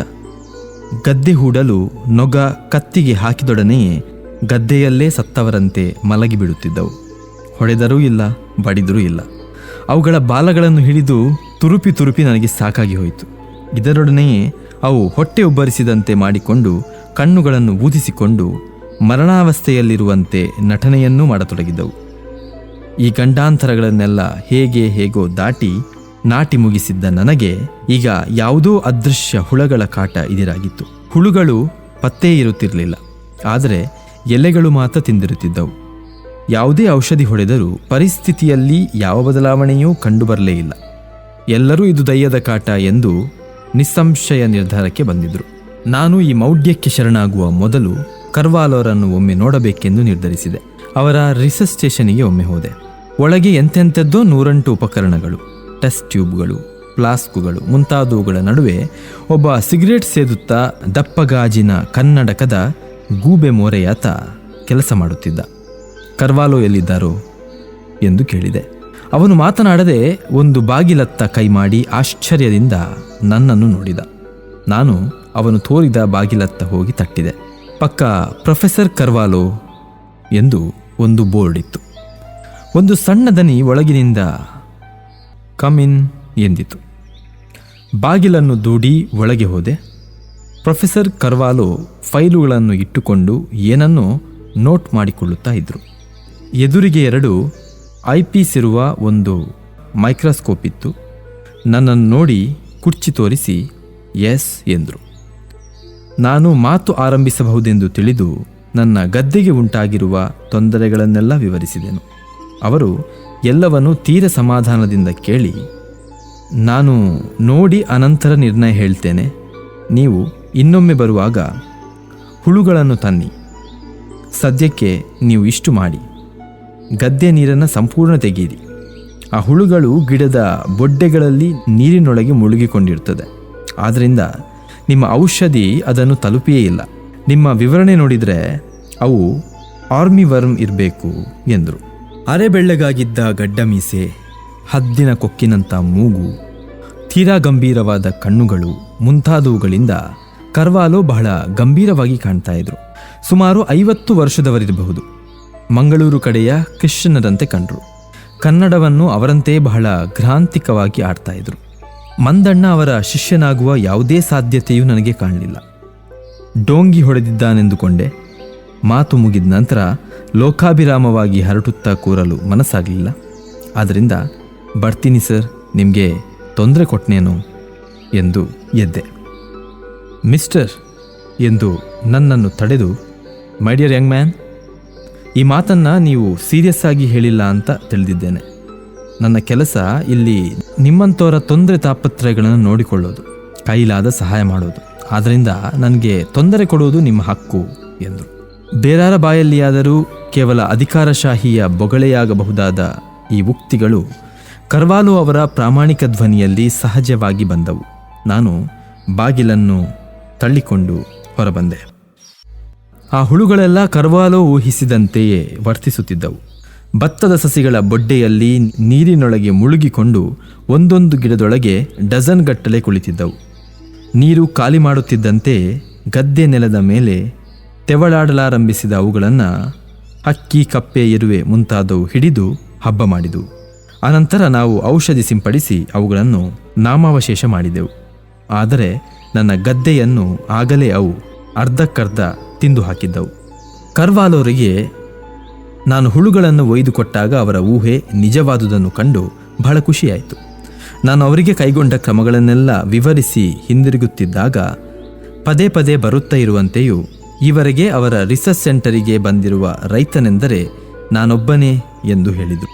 ನಾನು ಆಶ್ಚರ್ಯಚಕಿತನಾದೆ. ಏಕೆಂದರೆ ಈವರೆಗೂ ಅನೇಕ ಕಡೆ ಅನೇಕರು ತಮ್ಮ ಮಾತುಕತೆಗಳಲ್ಲಿ ಹೆಸರಿಸುತ್ತಿದ್ದ ಕರ್ವಾಲೋ ಎಂಬ ವ್ಯಕ್ತಿ ಇವರೇನು ಎಂದು ಅನುಮಾನವಾಯಿತು. ಯಾಕೆ ಸರ್, ಲಕ್ಷ್ಮಣಗೌಡ್ರು, ಕರಿಗೌಡ್ರು, ಚಂದ್ರೇಗೌಡ್ರು ಎಲ್ಲ ನಿಮ್ಮ ಬಗ್ಗೆ ಬಹಳ ಮಾತಾಡ್ತಿದ್ದಾರೆ ಎಂದೆ. ಕರ್ವಾಲೋರ ಆತ್ಮೀಯತೆಯಿಂದ ನನಗೆ ಕೊಂಚ ಸಲುಗೆ ಬಂದಿತ್ತು. ಕರ್ವಾಲೋ, ಆಹಾ ಹೌದು, ಆದರೆ ಅವರು ಯಾರೂ ನನಗೆ ಗೊತ್ತೇ ಇಲ್ಲ ನೋಡಿ. ಯಾವುದೋ ಫಂಕ್ಷನ್ಗಳಲ್ಲಿ ಮೀಟ್ ಮಾಡಿರ್ತಾರೆ, ನನಗೆ ಮರೆತೇ ಹೋಗಿರುತ್ತೆ. ನನಗೂ ಅವರಿಗೂ ಒಂದು ಸಮಾನ ಮಾಧ್ಯಮ ಇಲ್ಲೇ ಇಲ್ಲ. ಈ ಊರಿಗೆ ಗೆಜೆಟೆಡ್ ಆಫೀಸರ್ ಅಂದರೆ ನಾನೊಬ್ಬನೇ ನೋಡಿ. ಹಾಗಾಗಿ ಸಮಾರಂಭಗಳ ಅಧ್ಯಕ್ಷತೆಯನ್ನೆಲ್ಲ ನನ್ನ ತಲೆಗೆ ಕಟ್ಟಿಬಿಡ್ತಾರೆ. ಮೊನ್ನೆ ಆಗಸ್ಟ್ 15ಕ್ಕೆ ಮಂತ್ರಿಗಳ ಭಾಷಣ ಇತ್ತು. ನನ್ನನ್ನೇ ಅಧ್ಯಕ್ಷತೆಗೆ ಕರೆದಿದ್ದರು. ನನ್ನಂಥ ವಿಜ್ಞಾನಿಗೆ ಏನು ತಾನೇ ಭಾಷಣ ಮಾಡೋದಿರುತ್ತೆ ಹೇಳಿ ಎಂದರು. ನಾನು ಚಕಿತನಾಗಿ ಹೌದಾ ಸರ್ ಎಂದೆ. ಎಸ್, ಆದರೆ ನನ್ನ ಮಗಳಿಗೆ ಹುಷಾರಿಲ್ಲ ಅಂತ ನನ್ನ ಅಳಿಯ ಟೆಲಿಗ್ರಾಮ್ ಕೊಟ್ಟಿದ್ದರಿಂದ ನಾನು ಬೊಂಬೈಗೆ ಹೋಗಬೇಕಾಯಿತು ಎಂದರು. ನೀವು ಬೊಂಬೈಗೆ ಹೋಗಿದ್ದು ಒಳ್ಳೆಯದೇ ಆಯಿತು ಸರ್ ಎಂದು ಜೇನುಗಳು ಯಾವ ಪ್ರಚೋದನೆಯೂ ಇಲ್ಲದೆ ಬಂದು ಕಚ್ಚಿ ಆ ಸಮಾರಂಭ ಬರಕಾಸ್ತಾದದ್ದನ್ನು ಹೇಳಿದೆ. ಪುಡಾರಿಗಳೆಲ್ಲ ಕಚ್ಚಿ ಕಿತ್ತುಕೊಂಡು ಓಡಿದ್ದನ್ನು ಕೇಳಿ ಚೆನ್ನಾಗಿ ನಕ್ಕರು. ಮಂದಣ್ಣ ಬ್ಯಾಂಡ್ ಉರುಳಿಸಿಕೊಂಡು ಬಿದ್ದದ್ದನ್ನು ಹೇಳಿದೆ. ಸ್ಕೌಂಡ್ರಲ್, ಆ ಕೆಲಸ ಬೇರೆ ಮಾಡ್ತಾನೋ ಅವನು ಎಂದರು. ಮಂದಣ್ಣ ನಿಮಗೆ ಗೊತ್ತೋ ಸರ್ ಎಂದು ಕೇಳಿದೆ. ಓ ಎಸ್, ನನಗೆ ಚೆನ್ನಾಗಿ ಗೊತ್ತು. ಅವನೊಬ್ಬ ವಂಡರ್ಫುಲ್ ಫೆಲೋ, ಒಂದು ರೀತಿಯಲ್ಲಿ ನನ್ನ ಶಿಷ್ಯ ಅವನು ಎಂದರು. ಎಲ್ಲ ಲೌಡಿ ಮಗನೇ, ಈ ವಿಜ್ಞಾನಿ ಪ್ರೊಫೆಸರ್ ಹತ್ರ ಏನು ಶಿಷ್ಯವೃತ್ತಿ ಮಾಡ್ತಾನಪ್ಪ ಇವನು. ಇವರು ನೋಡಿದರೆ ಈ ಊರಿನ ದೊಡ್ಡ ಮನುಷ್ಯರೊಬ್ಬರೂ ಗೊತ್ತಿಲ್ಲ ಅಂತಾರೆ ಎಂದು ಒಳಗೆ ಅಂದುಕೊಂಡೆ.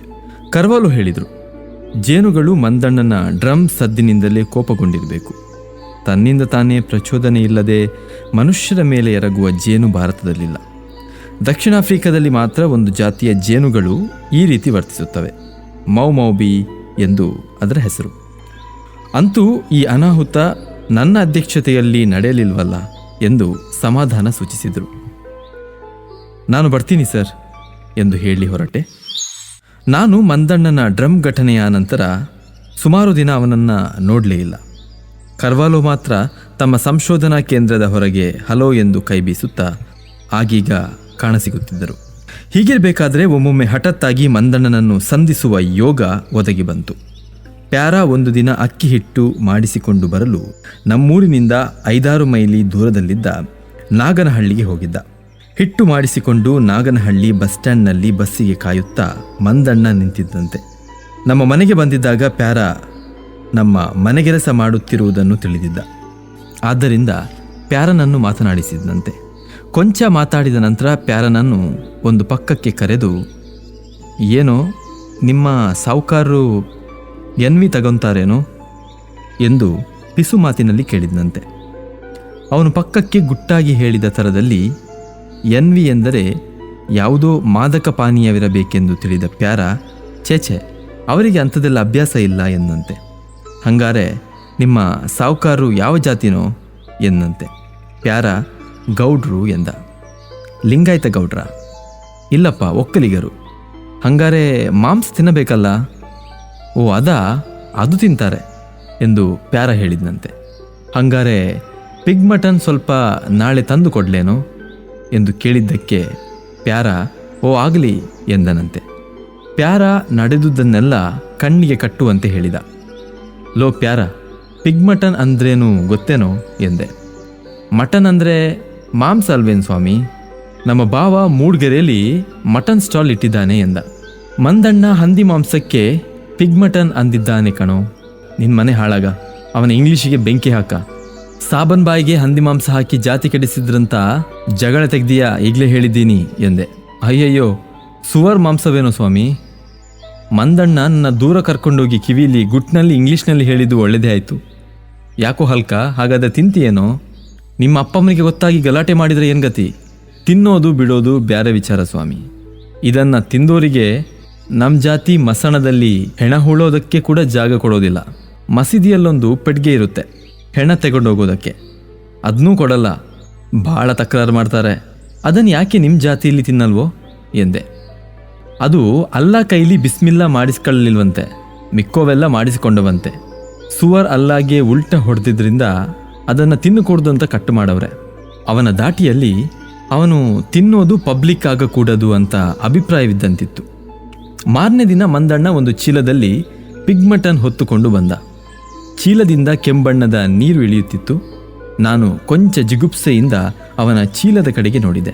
ನನ್ನ ನೋಟದ ಇಂಗಿತವನ್ನು ಅರಿತವನಂತೆ ಮಂದಣ್ಣ, ಏನು ಹೆದರ್ಕೋಬೇಡಿ ಸರ್, ಭಾಳ ಒಳ್ಳೆ ಹಂದಿ, ಬರೀ ಚರ್ಬಿನೇ 1 ಗೇಣು ದಪ್ಪ ಇದೆ, ಒಳ್ಳೆ ಕೊಬ್ಬರಿ ಹಂಗಿದೆ, ಶಾಖ ತಾಗಿಸದೆ ತಿನ್ಬೋದು ಎಂದು ಲಾಲಾಜಲ ಸಮ್ಮಿಶ್ರಿತ ಬಾಯಲ್ಲಿ ಅವನು ಹೊಗಳತೊಡಗಿದ. ಒಳ್ಳೇದು ಕಣೋ, ಆದರೆ ಯಾರಿಗೂ ಹಂದಿ ಮಾಂಸ ತಂದುಕೊಟ್ಟೆ ಅಂತ ಹೇಳಬೇಡ ಕಣೋ ಎಂದೆ. ಅವನು ಆಶ್ಚರ್ಯದಿಂದ ಯಾಕೆ ಸರ್ ಎಂದು ಕೇಳಿದ. ನಾನು ಹಂದಿ ಮಾಂಸದ ಬಗ್ಗೆ ಉಂಟಾಗಿರುವ ಕೆಲವು ತೊಡಕುಗಳನ್ನು ವಿವರಿಸಿ ಪ್ಯಾರನಿಗೆ ಅವನ ಮರಣಾನಂತರ ತೊಂದರೆಯಾಗಬಹುದೆಂದು ಹೇಳಿದೆ. ನಿನ್ನ ಕೆಲಸದ ವಿಷಯ ಏನಾಯ್ತಪ್ಪ ಎಂದು ಕೇಳಿದ್ದಕ್ಕೆ, ಎಲ್ಲಿ ಕೆಲಸ ಸರ್, ಅವತ್ತು ಜೇನು ಕೈಲಿ ಹೊಡೆಸಿಕೊಂಡ ಮೇಲೆ ಮಿನಿಸ್ಟ್ರಿಗೆ TBಲಿ ವಾಂತಿ ಭೇದಿ ಶುರುವಾಯ್ತಂತೆ. ಚಿಕ್ಕಮಗಳೂರು ಆಸ್ಪತ್ರೆಯಲ್ಲಿ ಔಷಧಿ ಕೊಡಿಸೋಕಂತ ಕೂಡಲೇ ಅವರನ್ನು ತಗೊಂಡು ಹೋದ್ರಂತೆ. ನಾನು ಬ್ಯಾಂಡ್ ಹೊತ್ಕೊಂಡು ಓಡೋಗ್ತಾ ಬಿದ್ದು ಕಾಲು ಉಗುರು ಕಿತ್ತು ಬೇಡ ಪಚ್ಚೀತಿ ಎಂದ. ಅಲ್ಲೋ, ನಿನ್ನ ಬ್ಯಾಂಡ್ನ ಶಬ್ದಕ್ಕೆ ಜೇನುಗಳು ಹಾಗೆ ರೇಗಿದ್ದಂತೆ ಕಣೋ ಎಂದೆ. ಅದು ಹೇಗೆ ಸರ್, ಈ ಕಳ್ಮುಂಡೆ ಮಕ್ಕಳು ಸ್ಕೂಲ್ ಹುಡುಗರದೇ ಈ ಕಿತಾಪತಿ, ಅವರೇ ಯಾರೋ ಕಲ್ಲು ಹೊಡೆದಿದ್ದಾರೆ. ಜೇನು ಕಾಟ ಮುಗಿದ ಮೇಲೆ ಪೊಲೀಸವ್ರನ್ನ ಕಾಟ ಶುರುವಾಗಿತ್ತು. ಸಿಕ್ಕೋರನ್ನೆಲ್ಲ ಟೇಷನ್ಗೆ ಹೇಳ್ಕೊಂಡು ಹೋದ್ರಂತೆ ಎಂದ. ಇಲ್ಲ ಕಣೋ, ಕರ್ವಾಲೋ ಸಾಹೇಬ್ರೆ ಹೇಳಿದರು, ನಿನ್ನ ಬ್ಯಾಂಡಿನ ಗಲಾಟೆಯಿಂದಾನೆ ಅಂತ ಎಂದೆ. ಅಲ್ಲ, ಬ್ಯಾಂಡ್ ಹೊಡೆದ್ರೆ ಅದಕ್ಕೇನಂತೀನಿ ಎಂದು ಯೋಚಿಸಿದ. ಸದ್ಯ ಆ ಪೊಲೀಸವ್ರಿಗೆ ಗೊತ್ತಾಗಲಿಲ್ಲ, ಇಲ್ದಿದ್ರೆ ನನ್ನ ಮುಕ್ಕಳಿ ಮೇಲೆ ಬ್ಯಾಂಡ್ ಬಜಾಯಿಸ್ತಾ ಇದ್ರು ಎಂದು ಸಮಾಧಾನ ತಾಳಿದ. ಮಂದಣ್ಣ ಹಣ ತೆಗೆದುಕೊಂಡು ಹೋದ. ಅವನು ಹೋದ ಮೇಲೆ ನನಗೆ ಏನೋ ಹೊಳೆದಂತಾಯಿತು ಮನಸ್ಸಿನಲ್ಲಿ. ಬಹುಶಃ ಪಿಗ್ ಮಟನ್ ದೆಸೆಯಿಂದಲೇ ಇವನು ಕರ್ವಾಲೋರಿಗೆ ಆಪ್ತನಾಗಿರಬಹುದೆಂದು ಊಹಿಸಿದೆ. ಏಕೆಂದರೆ ಈ ಗುಲ್ಡು ಮಂದಣ್ಣನಿಗೂ ಆ ವಿಜ್ಞಾನಿಗೂ ಬೇರೆ ಯಾವುದೇ ರೀತಿಯ ಸಮಾನ ಮಾಧ್ಯಮ ನನಗೆ ಹೊಳೆಯಲಿಲ್ಲ. ಆದರೆ ನನ್ನ ಊಹೆ ಸುಳ್ಳಾಗಿತ್ತು. ಏಕೆಂದರೆ 1 ವಾರದ ತರುವಾಯ ಕರ್ವಾಲೋರನ್ನು ನೋಡಲು ಹೋಗಿದ್ದೆ. ಕರ್ವಾಲೋ ಇರಲಿಲ್ಲ. ಕರ್ವಾಲೋ ಸಹಾಯಕ ಗೂಬೆ ಮೋರೆಯ ದಪ್ಪಗಾಜಿನ ಕನ್ನಡಕದ ನಾಗರಾಜ ಅವರು 1 ವಾರ ಕಾಲ ರಜೆ ಹಾಕಿ ಮಂದಣ್ಣನ ಜೊತೆ ಎತ್ತಲೋ ಹೋದರೆಂದು ಹೇಳಿದ. ನನಗೆ ಆಶ್ಚರ್ಯವಾಯಿತು. ಮಂದಣ್ಣನ ಜೊತೆ ಎಲ್ಲಿಗೆ ಹೋದಾರು ಕರ್ವಾಲೋ ಎಂದು ಯೋಚಿಸಿದೆ. ಎಲ್ಲಿಗೆ ಹೋಗಿದ್ದಾರೆಂದು ಕೇಳಿದೆ. ಎಲ್ಲಿಗೋ ಗೊತ್ತಿಲ್ಲವೆಂದು ನಾಗರಾಜ ಹೇಳಿದ. ಅವನ ಅಸಡ್ಡೆ ಗಮನಿಸುವಷ್ಟು ಎದ್ದು ಕಾಣುತ್ತಿತ್ತು. ಮಳೆಗಾಲ ಮುಗಿಯುತ್ತಾ ಬಂದಿತ್ತು. ಬೆಳಗ್ಗೆ ಎಲ್ಲ ಜಳಜಳ ಬಿಸಿಲು, ರಾತ್ರಿ ಮಾತ್ರ ಆಗೀಗ ಮಳೆ ಬರ್ತಾ ಇತ್ತು. ನಾನು ನನ್ನ ತೋಟವನ್ನು ಮಾರಿ ಬೇರೇನಾದರೂ ಮಾಡಬೇಕೆಂದು ನಿರ್ಧರಿಸಿದ್ದೆ. ಮೊದಲನೆಯದಾಗಿ ವ್ಯವಸಾಯದಿಂದ ಲಾಭ ಬರುವುದೆಂಬ ನಂಬಿಕೆ ನನ್ನೊಳಗೆ ನಶಿಸತೊಡಗಿತ್ತು. ಲಾಭ ಮಾಡುವುದಿರಲಿ, ಬ್ಯಾಂಕಿನಲ್ಲಿ ಮಾಡಿದ ಸಾಲದ ಬಡ್ಡಿ ಕಟ್ಟುತ್ತಾ ಹೆಚ್ಚು ಕಡಿಮೆ ಅಧಿಕಾರಶಾಹಿಯ ಜೀತದಾಳಾಗಿ ನಾನು ನನ್ನಂಥ ಅನೇಕ ರೈತರು ಪರಿವರ್ತಿತರಾಗಿದ್ದರು. ಹಾಕಿದ ಲೆಕ್ಕಾಚಾರವೊಂದು ಗುರಿ ತಲುಪುತ್ತಲೇ ಇರಲಿಲ್ಲ. ಅಕಸ್ಮಾತ್ ಕೊಂಚ ಕರಾರುವಕ್ಕಾಗಿ ಬೆಳೆ ಬಂದರೂ ಆ ವೇಳೆಗಾಗಲೇ ಹಣದುಬ್ಬರ, ಏರಿದ ಸಾಮಾನಿನ ಬೆಲೆಗಳು, ವಿಷದಂತೆ ಏರುತ್ತಿದ್ದ ಬ್ಯಾಂಕ್ ಬಡ್ಡಿದರ ಅದನ್ನು ಕಬಳಿಸಿ ಬಿಡುತ್ತಿದ್ದವು. ಹೀಗಾಗಿ ಸದಾ ಮುಂದೆ ಸಿಕ್ಕುವ ಲಾಭದ ಮರೀಚಿಕೆಯ ಹಿಂದೆ ಆರ್ಥಿಕ ಬಿಕ್ಕಟ್ಟಿನ ಮರಳುಗಾಡಿನಲ್ಲಿ ಸಾಗುತ್ತಿದ್ದೆ. ಇದರೊಡನೆಯೇ ಕಾಡಿನ ಮೌನ, ಏಕಾಂತ, ಗ್ರಾಮ ಜೀವನದ ಕಾರ್ಪಣ್ಯಗಳು, ಪೇಟೆಯ ಗಲೀಜು, ಹೊಗೆ, ಜನಜಂಗುಳಿಗಳಂತೆಯೇ ಏಕತಾನವಾಗಿ ಬೇಸರ ತರತೊಡಗಿದ್ದವು. ಕಾಡು ಮೊದಲಿನಂತೆ ಗೋಪ್ಯ, ಕುತೂಹಲ, ರಹಸ್ಯಗಳನ್ನು ಕೆರಳಿಸದೆ ಜಡವಸ್ತುವಿನಂತೆ ಕಾಣತೊಡಗಿತು. ನನ್ನೊಳಗೆ ನಾನು ಮುಳುಗಿ ಹೋದೆ, ಅಂತರ್ಮುಖಿಯಾಗತೊಡಗಿದೆ. ಎಂದರೆ ತತ್ವಚಿಂತನೆ ಮಾಡುತ್ತಿದ್ದೇನೆಂದೂ ಅಲ್ಲ. ಸದಾ ಲೆಕ್ಕಾಚಾರ, ಗುಣಾಕಾರ, ಭಾಗಾಕಾರ ಹಾಕುತ್ತಾ ಬಡ್ಡಿ, ಸಾಲ ಇವುಗಳನ್ನು ಮೆಲುಕುತ್ತಾ ನನಗೆ ಆರ್ಥಿಕ ಸ್ವಾತಂತ್ರ್ಯ ಬರುವ ಹೊತ್ತಿಗೆ ಎಷ್ಟು ಮುದಿಯನಾಗಿರುತ್ತೇನೆ, ಡಯಾಬಿಟೀಸ್, ರಕ್ತದೊತ್ತಡ ಇತ್ಯಾದಿ ಯಾವ ಕಾಯಿಲೆಗಳು ಆರಂಭವಾಗಿರುತ್ತವೆಯೋ ಎಂದು ಯೋಚಿಸುತ್ತಾ ಕೊರಗುತ್ತಿದ್ದೆ. ಆದ್ದರಿಂದ ಈ ತೋಟವನ್ನೊಮ್ಮೆ ಮಾರಿದರೆ ಈ ನಿರುತ್ಸಾಹದ ಶರದಿಯನ್ನು ದಾಟಿದಂತೆ ಎಂಬ ನಿರ್ಧಾರಕ್ಕೆ ಬಂದಿದ್ದೆ. ಒಂದು ದಿನ ತೋಟ ಮಾರುವ ದಲ್ಲಾಳಿಯೊಬ್ಬರು ಬಂದು ತೋಟದ ವಿವರಗಳನ್ನು ನನ್ನ ಬಳಿ ಪಡೆದುಕೊಳ್ಳುತ್ತಿದ್ದರು. ಆಗ ನನಗೆ ದೂರದಲ್ಲಿ ಪ್ಯಾರ ದಾಪುಕಾಲು ಹಾಕುತ್ತಾ ಓಡೋಡಿ ಬರುತ್ತಿರುವುದು ಕಂಡಿತು. ಅವನು ಹತ್ತಿರ ಬಂದಾಗ ಮಾತು ನಿಲ್ಲಿಸಿ ನಾನು ಏನೆಂದು ಕೇಳಿದೆ. ಅಯ್ಯ, ಕಿವಿ ಕಾಡೊಳಗೆ ಕೂತ್ಕೊಂಡು ಬೊಗಳುತ್ತಾ ಇದೆ, ಎಷ್ಟು ಕರೆದರೂ ಬರೋದಿಲ್ಲ, ಎಂದ. ನೀನು ನಾಯಿ ಕರ್ಕೊಂಡು ಯಾಕೋ ಹೋಗಿದ್ದೆ ಕತ್ತೆ ಎಂದೆ. ಮಂಗನ್ನು ಓಡಿಸೋಕಂತ ಹೋಗಿದ್ದೆ. ಎಷ್ಟು ಬೇಡ ಅಂತ ಓಡಿಸಿದ್ರೂ ನನ್ನ ಹಿಂದೆನೇ ಬಂತು ಸ್ವಾಮಿ ಎಂದ. ಬಂದವರಿಗೆ 1 ನಿಮಿಷ ಕಾಯುತ್ತೀರಾ, ಕಾಡಿಗೆ ಹೋಗಿ ನಾಯಿ ಕರ್ಕೊಂಡು ಬಂದ್ಬಿಡ್ತೀನಿ ಎಂದು ಹೇಳಿದೆ. ಕಿವಿ ನನ್ನ ಬಳಿ ಇದ್ದ ಒಂದು ಸ್ಪ್ಯಾನಿಯಲ್ ಜಾತಿಯ ಬಿಳಿಯ ನಾಯಿ. ಮನೆ ಕಾಯುವುದರಿಂದ ಹಿಡಿದು ಶಿಕಾರಿಯವರೆಗೆ ಎಲ್ಲದರಲ್ಲೂ ಅದ್ವಿತೀಯನಾಗಿದ್ದ. ಅದರ ಗುಣ ಬುದ್ಧಿವಂತಿಕೆಗಳನ್ನು ನೋಡಿ ಅನೇಕ ಬಾರಿ ನಾನು ಆಶ್ಚರ್ಯಪಡುತ್ತಿದ್ದೆ. ಕೇವಲ ಜಾನಪದ ಗೀತೆಗಳಲ್ಲಿ, ದಂತಕಥೆಗಳಲ್ಲಿ ಮಾತ್ರ ಆ ರೀತಿಯ ನಾಯಿ ಇರುತ್ತದೆಂದು ಕೇಳಿದ್ದೆ. ಕಿವಿಯನ್ನು ಸಾಕಿದ ಆನಂತರ ಅದನ್ನು ಸಾಕ್ಷಾತ್ತಾಗಿ ನೋಡಿದಂತಾಗಿತ್ತು. ಮನೆಯೊಳಗೆ ಹೋಗಿ ಕೋವಿ ತೆಗೆದುಕೊಂಡು ಪ್ಯಾರನಿಗೆ ಎಲ್ಲಿ ತೋರಿಸು ಎಂದು ಹೇಳಿ ಹೊರಟೆ. ಹಂದಿಯನ್ನು ಅಥವಾ ಇನ್ನಾವುದಾದರೂ ಪ್ರಾಣಿಯನ್ನು ತಡೆದುಕೊಂಡಿರಬೇಕೆಂದು ಊಹಿಸಿದೆ. ಪ್ಯಾರ ನನ್ನನ್ನು ಕರೆದುಕೊಂಡು ಒಂದು ದಟ್ಟವಾದ ಜಿಗ್ಗಿನ ಕಾಡಿನ ಹತ್ತಿರ ನಡೆದ. ಹಂದಿ ಹುಲಿ ಸೇರಿಕೊಳ್ಳಲು ಆ ಜಾಗ ಬಹಳ ಲಾಯಕ್ಕಾಗಿತ್ತು. ಪೊದರಿನೊಳಗಿಂದ ನಾಯಿ ಬೊಗಳುವ ದನಿ ಕೇಳುತ್ತಿತ್ತು. ನಾನು ಗಟ್ಟಿಯಾಗಿ ಏ ಕಿವಿ ಬಾ ಎಂದು ಹಲವಾರು ಬಾರಿ ಆಜ್ಞೆ ಮಾಡುವ ದನಿಯಲ್ಲಿ ಕೂಗಿದೆ. ಅದು ಬರಲೇ ಇಲ್ಲ. ಅದರ ಬದಲು ಇನ್ನಷ್ಟು ಉತ್ತೇಜನಗೊಂಡು ಬೊಗಳತೊಡಗಿತು.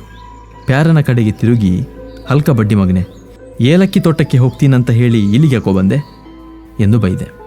ಇಲ್ರಯ್ಯ, ನಾನು ಏಲಕ್ಕಿ ತೋಟ ತಾವನೇ ಇದ್ದೆ, ಅದನ್ನು ಮನೆ ಕರ್ಕೊಂಡು ಹೋಗೋಕ್ಕಂತ ಇಲ್ಲಿಗೆ ಬಂದೆ ಅಷ್ಟೇ ಎಂದ. ಒಳಗೆ ಹೋಗಿ ನೋಡುವುದೊಂದೇ ಉಳಿಯಿತು. ಆದರೆ ಕಾಡಿನ ದಟ್ಟಣೆಯಲ್ಲಿ ಒಳಗೆ ಮೂಗು ಹಾಕಲು ಜಾಗ ಇರಲಿಲ್ಲ. ಏ ಪ್ಯಾರ, ಗಿಡ ಹತ್ತಿ ಏನಾರು ಕಾಣುತ್ತಾ ನೋಡು ಎಂದು ಸಮೀಪದಲ್ಲಿದ್ದ ಗಿಡ ತೋರಿಸಿದೆ. ಪ್ಯಾರ ಲಘು ಬಗೆಯಿಂದ ಹತ್ತಿದ. ಏನೋ, ಏನಾದರೂ ಕಾಣುತ್ತೇನೋ ಕೆಳಗಿನಿಂದ ನಾನು ಕೇಳಿದೆ. ಕಾಣ್ತಿತ್ತೆ. ಏ ಕಿವಿ ಬಾರ್ಲೋ ಇತ್ಲಾಗೆ ಎಂದು ಮೇಲಿನಿಂದ ಪ್ಯಾರ ಕೂಗಿದ. ಅಲ್ಲಿ ನಿಂತ್ಕೊಂಡು ಬೊಗಳ್ತಾ ಇದೆ. ಏನಕ್ಕೆ ಅಂತ ಗೊತ್ತಾಗೋದಿಲ್ಲ. ಲೋ ಪ್ಯಾರ, ಇನ್ನೇನು ಮಾಡೋಕ್ಕಾಗಲ್ಲ, ಒಳಕ್ಕೆ ಹೋಗಿ ನೋಡೋಣ ನಡಿ ಎಂದೆ. ನಡೀರಿ ದೇವ್ರೆ ಗತಿ ಎಂದ. ಬಲೆಯಂತೆ ಹೆಣೆದುಕೊಂಡಿದ್ದ ಆ ಲಾಂಠಾನದ ಜಿಗ್ಗಿನಲ್ಲಿ ಹೇಗೋ ದಾರಿ ಮಾಡಿಕೊಂಡು ಮುಂದುವರಿಯತೊಡಗಿದೆವು. ಮುಳ್ಳು ಚರ್ಮ ಹರಿಯುವಂತೆ ಗಿರಿದಾಗೆಲ್ಲ ಗಟ್ಟಿಯಾಗಿ ಕಿವಿಯನ್ನು ಕರೆಯುತ್ತಾ ಪ್ಯಾರನನ್ನೂ ಅದನ್ನು ಶಪಿಸುತ್ತಿದ್ದೆ. ನನ್ನ ಕೂಗನ್ನು ಕಿವಿ ಅದರ ಕೆಲಸಕ್ಕೆ ಉತ್ತೇಜನವೆಂದು ತಿಳಿದುಕೊಂಡಿತೆ ವಿನಃ ಹಿಂತಿರುಗಿ ಬರಲಿಲ್ಲ. ಅಂತೂ ಯಮಸಾಹಸದಿಂದ ಅದು ಬೊಗಳುತ್ತಿದ್ದ ಜಾಗ ತಲುಪಿದೆವು. ಕಿವಿ ಒಂದು ಸಾರಿ ನಮ್ಮ ಕಡೆಗೆ ನೋಡಿ ಬಾಲವಲ್ಲಾಡಿಸಿ ಮತ್ತೆ ಬೊಗಳತೊಡಗಿತು. ಸರಿ, ಹಂದಿಯೋ ಹಾವೋ ಅಥವಾ ಯಾವುದಾದರೂ ಪೆಟ್ಟು ಬಿದ್ದ ಮಂಗನೋ ಇರಬೇಕೆಂದು ತಿಳಿದೆ. ಬಂದೂಕು ರೆಡಿ ಮಾಡಿಕೊಂಡೆ. ಆದರೆ ಒಂದು ಮುಖ್ಯ ಸಮಸ್ಯೆ ಎಂದರೆ ಕಿವಿಯೊಡನೆ ಸೆಣಸಿ ನಿಂತಿದ್ದ ವೈರಿಯ ಕಿಂಚಿತ್ ದರ್ಶನವು ನಮಗಾಗದಿದ್ದುದು. ನಾನು ನಿಂತಲ್ಲಿಂದಲೇ ಕಣ್ಣಲ್ಲಿ ಕಣ್ಣಿಟ್ಟು ಕಿವಿ ಬೊಗಳುತ್ತಿದ್ದ ಜಾಗವನ್ನು ಸಾಧ್ಯಂತವಾಗಿ ಪರೀಕ್ಷಿಸಿದೆ. ಒಂದು ತಾರೆ ಮರದ ಬುಡದತ್ತ ಬೊಗಳುತ್ತಿತ್ತು. ಆದರೆ ಆ ಕಡೆ ಕೊಂಚ ಗುರುಗಿಹಳು ಇದ್ದುದರಿಂದಲೋ ಏನೋ ಯಾವುದೇ ಪ್ರಾಣಿಯೂ ನಮಗೆ ಕಾಣಲಿಲ್ಲ. ಕಿವಿ ಮಾತ್ರ ಒಂದೇ ಸಮ ಛಂದೋಬದ್ಧವಾಗಿ ಆ ಕಡೆಗೆ ಬಾಯಿ ಮಾಡಿ ಬೊಗಳುತ್ತಲೇ ಇತ್ತು. ಲೋ ಪ್ಯಾರ, ನಿನ್ಗೇನಾದರೂ ಕಾಣುತ್ತೇನೋ ಎಂದೆ. ಕಾಣುತ್ತೆ, ಆದರೆ ಕಾಣಕ್ಕಿಲ್ಲ ಎಂದ. ಪ್ಯಾರನ ಮಾತು. ಭಾಷೆಯನ್ನು ಇಷ್ಟೊಂದು ಅಸಡ್ಡೆಯಾಗಿ ಉಪಯೋಗಿಸುವವರನ್ನು ನಾನು ನೋಡೇ ಇರಲಿಲ್ಲ. ಕನ್ನಡ ಭಾಷೆಯನ್ನು ಕುತ್ತಿಗೆ ಪಟ್ಟಿ ಹಿಡಿದು ದುಡಿಸುತ್ತಿದ್ದ. ಮತ್ತೆ ಕಾಣ್ತಿತೆ ಎಂದಿದ್ದು ಎಂಥದ್ದನ್ನು ಅಯೋಗ್ಯ? ಇಲ್ಲ ಸ್ವಾಮಿ, ಕಾಣ್ತಿತೆ, ಆದರೆ ಕಣ್ಗೆ ಏನೂ ಕಾಣಕ್ಕಿಲ್ಲ. ಹೋಗಲಿ ಬಿಡು, ನೀನು ಆ ಕಡೆಯಿಂದ ಸುತ್ತಿಕೊಂಡು ಬಾ, ನಾನು ಈ ಕಡೆಯಿಂದ ಬರ್ತೀನಿ.